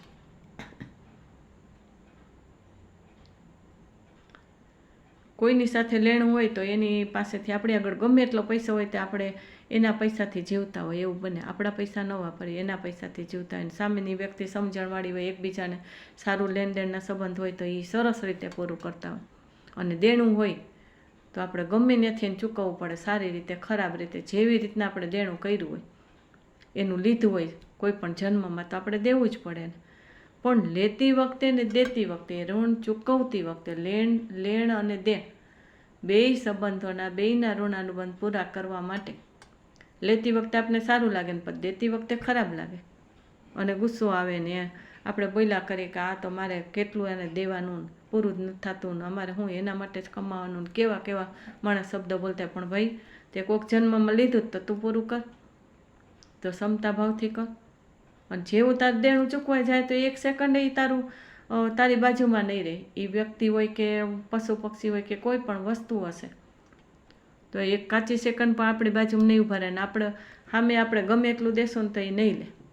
રોજ ભીખ માગવા કોઈ ભિખારી આવતા હોય કે કોઈ પણ વ્યક્તિ આપણે ત્યાં આવતા હોય કાંઈ લેવા માટે, તો એ રોજ આવતા હોય, પણ જ્યારે એનું લેણ દેણના સંબંધ પૂરા થઈ જાય એટલે એ વ્યક્તિ તમને ક્યાંય દેખાય નહીં, એ કૂતરું ન દેખાય.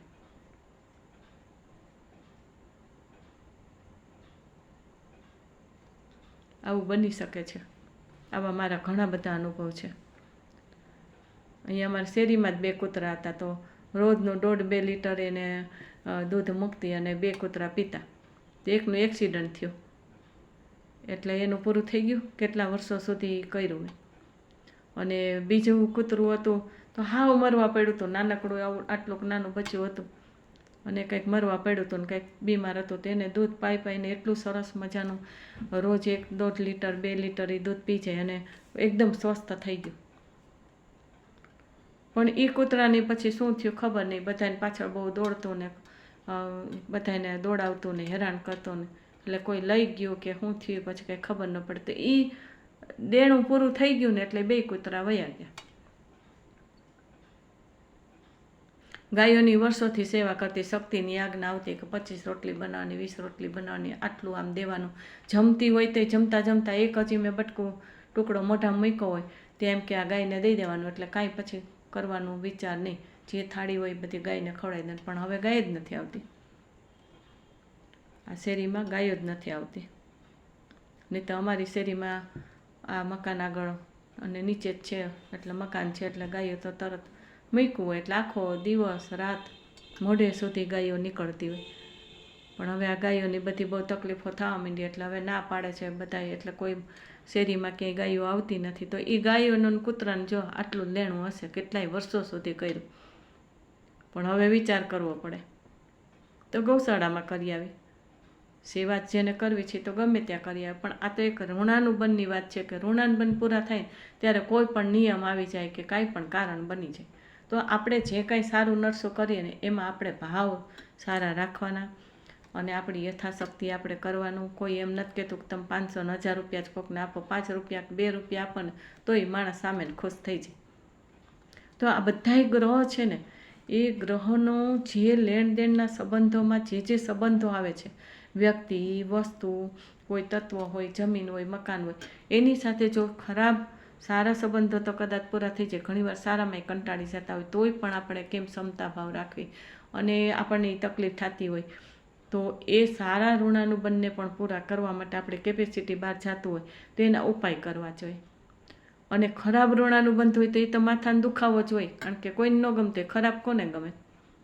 પણ છતાંય ભગવાન જેવા ભગવાનો, ગુરુ શિષ્યના સંબંધોની વાત કે સમજણવાળી વ્યક્તિઓ હોય, વડીલો હોય, ઠરેલી વ્યક્તિ હોય, ક્ષમતાવાળી વ્યક્તિ હોય, સાધક આત્મા હોય, તો એ ખરાબ સંબંધોને પણ ક્ષમતા ભાવે પૂરા કરે છે.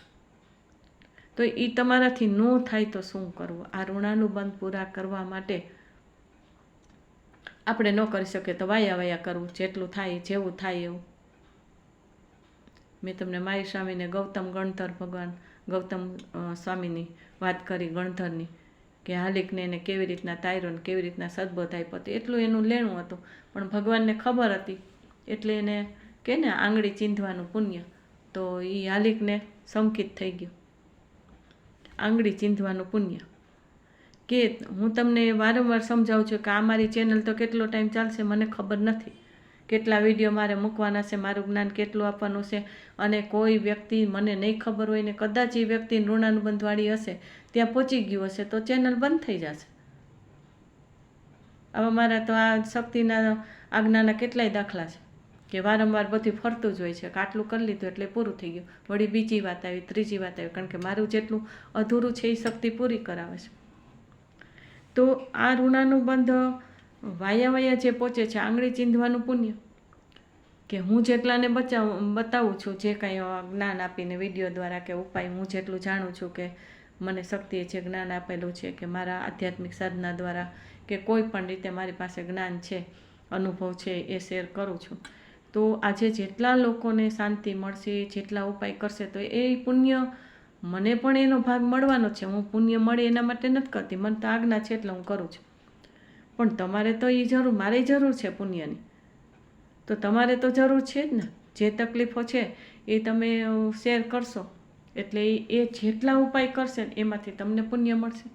ઘણીવાર આધ્યાત્મિક લોકો એમ કે પુણ્ય પણ સોનાની બેડી છે ને પાપ છે લોખંડની બેડી. સાચી વાત છે, બેડી બંધન જ છે, એ ઇક્વલ ન થાય ત્યાં સુધી મોક્ષ ન થાય.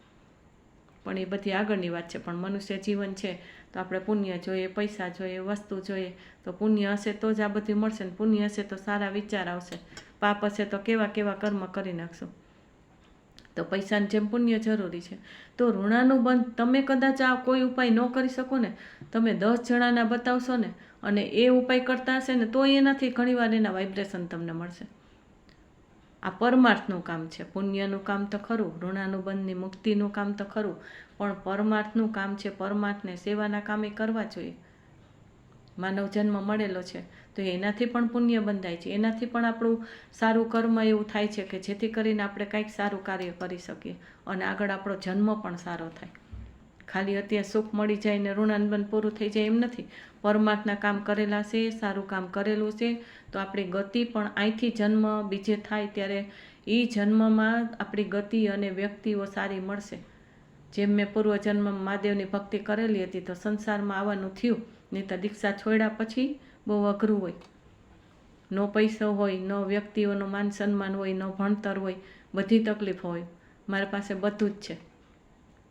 ભણતર પણ સારામાં સારું છે, જ્ઞાન છે, સાધના છે, શક્તિની સહાયતા છે, પૈસો છે, બધી વસ્તુ છે, ને પરમાત્મા કામ છે, ને બધું સારું કરું છું, સાધના પણ કરું છું અને સમજણ સાથે કરું છું કે કેમ ઓછું પાપ લાગે ને કેમ લોકોને ઉપયોગી થાવ.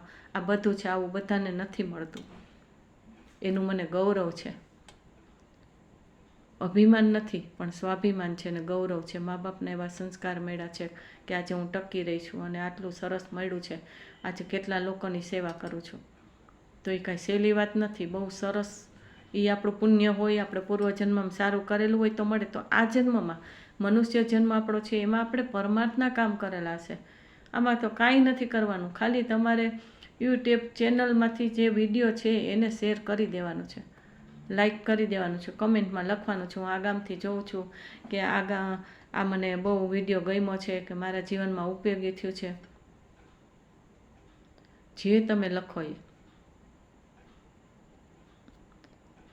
એટલે ખાસ કરીને તમારે કોઈ પણ કામ માટે કાંઈ પણ તકલીફ આવતી હોય તો એ ગ્રહોના ઉપાય હું જે બતાવું છું એમાં ગ્રહોની વાત તો આવશે. ઋણાનુબંધ સારા ન હોય અને ઋણાનુબંધ સારા હોય તો એમાં કંઈ બહુ આનંદ અને બહુ એમાં આસક્ત થવાની જરૂર નથી. અને ઋણાનુબંધ ખરાબ હોય તો એના પ્રત્યે ક્રોધ કરવાની જરૂર નથી, અભાવ કરવાની જરૂર નથી. જેટલું બને એટલા ક્ષમતા રાખો.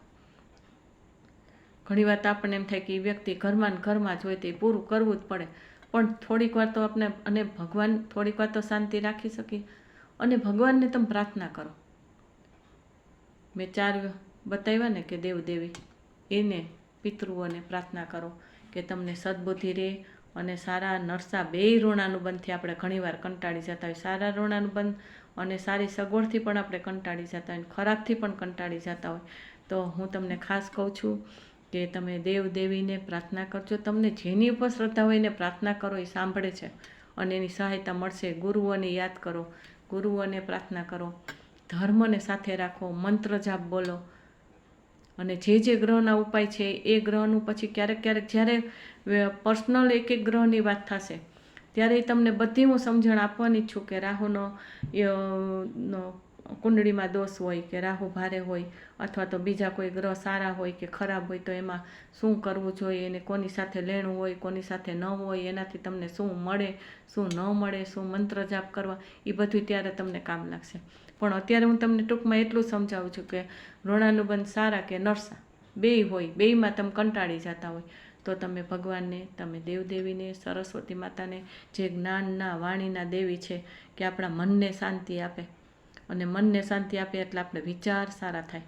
મન તો ચંદ્ર સાથે આમ તો જોડાયેલું છે, ચંદ્ર ગ્રહ છે, પણ વિચાર આપણા સારા હશે ને તો આપણું નાનું મગજ છે એની શક્તિ છે ને મજબૂત રહેશે. નહીં તો ડિપ્રેશનમાં વયા જાય. એકને એક સામે વ્યક્તિઓ ખરાબ આવી જાય અથવા તો કંટાળાજનક હોય, ઝઘડાળું હોય, કેવા પરિવાર હોય છે. તો ભગવાનને એવી પ્રાર્થના કરો જેને તમે માનતા હોય. અત્યારે ઉપાયમાં હું તમને એ જ બતાવું છું. પછી તો એક ગ્રહનું આવશે કે એ ગ્રહ તમારે સારો ન હોય તો એ વ્યક્તિ સાથે નહીં પડે, એ તમારે નક્કી થઈ જશે. હું તમને વારંવાર કહું કે તમને જ્યોતિષ ન આવડતું હોય, તમે કોઈ જ્યોતિષને જાણતા ન હોય, જ્યોતિષને કુંડળી ન બતાવેલી હોય, અથવા તો તમને જ્યોતિષે કાંઈ પણ કીધું હોય, અથવા તો તમે કાંઈ પણ અનુભવ કરતા હોય, તો તમને કાંઈ ન ખબર પડતી તો હું તમને જે સમજાવું છું એમાંથી તમારું જીવન હોય, એ જીવનને તો તમને ખબર જ છે ને, તો એ ઉપાય કરો. અને સરસ્વતી માતા, ગણપતિ, આપણા માતાજી, કુળદેવી અને આપણા પિતૃઓને, વડવાઓને યાદ કરીને એને સ્મરણ કરો, એને પ્રાર્થના કરો. અને જે ભગવાન, દેવદેવી જે પણ હોય એને તમે પ્રાર્થના કરો, વડીલોના આશીર્વાદ લ્યો. એનાથી પણ એવી કૃપાનું બળ મળે કે આપણામાં તાકાત આવી જાય, આપણામાં ક્ષમતા આવી જાય. ક્ષમતા એટલે શાંતિ પણ આવી જાય, ધીર ગંભીર બની જાય. ક્ષમતા એટલે કે એક પ્રકારની તાકાત, એક કેપેસિટી, કે આપણે એને સહન કરી શકીએ, શાંતિથી એને પસારી સમયને કરી લઈએ. વ્યક્તિ હોય, વસ્તુ હોય, કાંઈ પણ હોય, સારું નરસું જે પણ હોય. તો આનો ઉપાય અત્યારે ટૂંકમાં આ જ છે. પછી એક ગ્રહની વાત કરીશ ત્યારે તમને બધાની એ વાત બતાવીશ કે કયા ગ્રહથી ક્યાં કોની સાથે લેણું હોય ને ન હોય, કેવી રીતના હોય ને કેવી રીતના ન હોય. ન હોય તો કેમ કરવું ને હોય તો શું કરવું ને એમાં આગળ પરમાર્થ કેમ કરવો, એ બધું હું સમજાવીશ. વિડીયો થાય છે લાંબો, 1.5 કલાક ઉપર જાય છે, પણ હું તમને ખબર જ છે કે હું કોઈ કલાક ઉપર કે મિનિટ ઉપર નહીં જાઉં. નાનો વિડીયો હું બનાવું જ છું, એટલે જેને ઓછા મિનિટનો જોવો એ જોશે, જેને શાંતિથી જોવું હશે ને બધું સમજવું હશે એ મોટા વિડીયો જોશે. આ એવું છે કે જ્યારે તમે કોઈ પણ બોલવા બેસો ત્યારે એ તમારે એ ટોપિકને લગતું આપણા અંદરથી ભાવ નીકળવા જોઈએ. એટલે ભાવ અત્યારે નીકળતા હોય અને જે વાતો ખરેખર કરવાનો ભાવ નીકળતા એટલે કે ગમે તે બોલી જવું એમ નથી, પણ એ ટોપિકને લગતું જે સમજાવવાનું છે એ મને અત્યારે ભાવ આવતા હોય એટલે હું બોલું છું. તો લોકોને ઉપયોગી થાય છે એટલે હું લાંબો વિડીયો તો લાંબો, પણ મને જેટલા ભાવ આવે છે હજી તો ઘણા આવતા હોય, પણ છતાંય 1.5 કલાકની આસપાસ ત્યાં સ્ટોપ કરી દઉં છું. બાકી તો જેટલા દાખલાથી સમજાવી એટલું સમજાવી શકાય. એટલે મેં બધી વસ્તુ લઈ લીધી છે ઋણાનુબંધ માટે, લેણ દેણના સંબંધો, ઋણ મુક્તિ કેમ કરવી, અને કોઈ પણ જન્મનું હોય તો એ બીજા જન્મમાં કેવી રીતના આવે અને એને આપણે કેમ પૂરું કરવું અને એના ઉપાય શું કરવા, એ ટૂંકમાં અત્યારે બધું તમને સમજાવ્યું છે કે એના ઉપાય તમારે શું કરવા. પછી ગ્રહો સાથે બધું સમજાવીશ, એક ગ્રહ સાથે, એમાં બધું જ તમારા જે વ્યક્તિ કે વસ્તુના સંબંધોમાં કે લેણ દેણમાં જે કંઈ હશે એ બધું આપોઆપ તમને સમજાઈ જશે. તો અહીંયા આ મકસદ મારું જે કંઈ શક્તિની આજ્ઞા મુજબ છે ઋણાનુબંધના સંબંધોનું, એ ઋણાનુબંધ માટે જ આ ચેનલ સ્ટાર્ટ કરેલ છે.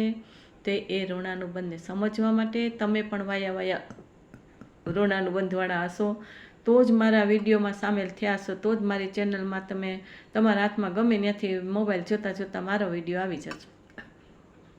તમે જાણીતા હશો તો હું ગ્રુપમાં નાખું છું એટલે તમે જોવાના કે આ દીદીએ કંઈક મૂક્યું છે. પણ અજાણ્યા હશો, હું તમને કોઈને ઓળખતી નથી, હું તો જનરલ વાત કરું છું, મારા જાણીતા છે એને લગતી વાત કરું. બાકી તો અજાણ્યા હશો તો તમે વિડીયો જોતાં યુટ્યુબમાં જાશો એટલે મારો વિડીયો સામે આવશે અને મારું ઋણાનુબંધ હશે એટલે તમે વિડીયો જોવા મળશો. એક જુઓ કે અનેક જુઓ, પણ તમારે જેટલું ઋણાનુબંધ હશે એટલો તમે સ્વીકાર કરશો. પણ એ વિડીયોને તમે શેર કરજો. શેર કરશો એટલે શું બનશે કે બધાના તમારા વાયા ઋણાનુબંધ થશે અને પરમાર્થના કામ થશે. કોકને સાચો રસ્તો મળશે. આપણે કાંઈ નથી કરવાનું, પૈસાય નથી વાપરવાના. યુટ્યુબમાં તમે જોશો તો કાંઈ તમારા મોબાઈલમાં કાંઈ બીજું કાંઈ નવો લેવાનું નથી. તમે જે છે એમાં જ તમે જોવો છો, એમાં જ આ વસ્તુ કરવાની છે, કાંઈ નવું તો કરવાનું નથી. અને લાઈક કરશો તો તમે એમાં તમે પ્રેરણા માટે પણ, એક ઉત્સાહ માટે પણ એક દાખલારૂપ બનશો અને તમે એ પ્રેરક બનશો કે જેટલી લાઈક થશે એટલા વ્યુઅર્સ દેખાશે. એ તો જોશો એટલે ખબર પડે જ છે. પણ એ લાઈક કરવાથી કે શેર કરવાથી કે કમેન્ટ કરવાથી એ શું છે, પ્રેરણારૂપ તમે બનશો કે લોકો સુધી પહોંચશે. અને લોકોને તો અત્યારે કેવું હોય છે, આટલા સબસ્ક્રાઈબર છે, આટલું આમ છે. હવે એ તો સામાન્ય માણસો એ બધું ફોલોઅર્સ એના હોય જ છે, નાની હોય કે ન હોય. નાના છોકરા હોય પોતાના યુટ્યુબમાં બધું કરીને કેટલી ટેકનિકથી એ યુટ્યુબર બની જાય છે. તો બધાય પાસે કાંઈ સાધના જ હોય, બધાને ઊંચું જો નોલેજ હોય એવું નથી હોતું, પણ એને એ ટેકનિકની ખબર છે એટલે એ છોકરાઓ યુટ્યુબર બની જાય ને ફોલોઅર્સ એના વધી જાય.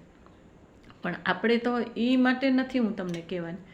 યુટ્યુબર બનવા માટે કે પૈસા કમાવા માટેની વાત એક બાજુ છે, એ તો હું કમાવ જ છું, મારા આટલા ક્લાયન્ટો છે જ, નામનાય છે ને પૈસા બધું થાય જ છે, સેવાના કામે થાય છે. એના માટે કોઈ જરૂરી જ નથી. જરૂરી એટલું જ છે કે ઋણાનુબંધ, ઋણ મુક્તિ કરવા માટે શક્તિ આજ્ઞા કરેલ છે, એ મારે પૂરું કરવું છે બસ. અને તમારો સહયોગ એમાં જોશે. તમારો સહયોગ હશે તો વાયા તમારું ઋણાનુબંધ પૂરું થશે. તમે મળશો તો મારું ઋણાનુબંધ તમારા થ્રુ પણ પૂરું થશે. એ વાત તમને સમજાવવા જઈ રહી છું. તો આપણે છેલ્લે અહીંયા મારો વિડીયો અને આ મારી વાત અહીંયા પૂર્ણ કરું છું. અને સરસ્વતી માતા પાસે પ્રાર્થના કરું છું કે મારાથી બોલવામાં, તમારાથી સાંભળવામાં કાંઈ પણ મિસ્ટેક થઈ જાય, કોઈ શબ્દ, અક્ષર, મીંડું, કાંઈ પણ કાનો માત્ર મીંડું, પદ, અક્ષર, ગાથા, સૂત્ર ઓછું અધિક એટલે વર્ડ્સ હોય, વાક્ય હોય, સેન્ટેન્સ હોય, એમાં ક્યાંય પણ આડાવડું થઈ ગયું હોય બોલવામાં, સમજાવવામાં, કોઈ શાસ્ત્રોની વિરુદ્ધ, મને તો જે નોલેજ છે હું તમને આપું છું શક્તિ દ્વારા જે મળેલ છે. બાકી મારું આધ્યાત્મિકતા દ્વારા જે કાંઈ છે એ તમને સમજાવું છું. પણ છતાંય તમે સમજવામાં ભૂલ ન કરતા. તમારી પાસે નોલેજ હોય તો તમે તમારા જ્ઞાનથી એટલે કે તમારી સમજણથી એ વાતને લેજો અને બીજાને એ રીતના સારી રીતે સમજાવજો. પણ આડાવડું ન સમજાવતા અને ક્યાંય દોષ લાગે એવું ન કરતા, નહીં તો નિમિત્ત હું પણ બનું અને તમે પણ બનશો. એટલે સરસ્વતી માતા પાસે પ્રાર્થના કરું છું અને ક્ષમા માગું છું કે કોઈ જ્ઞાનની અસાધના ન થાય ને કોઈ દોષ ન લાગે મને ને તમને. જય મહાદેવ, જય માતાજી.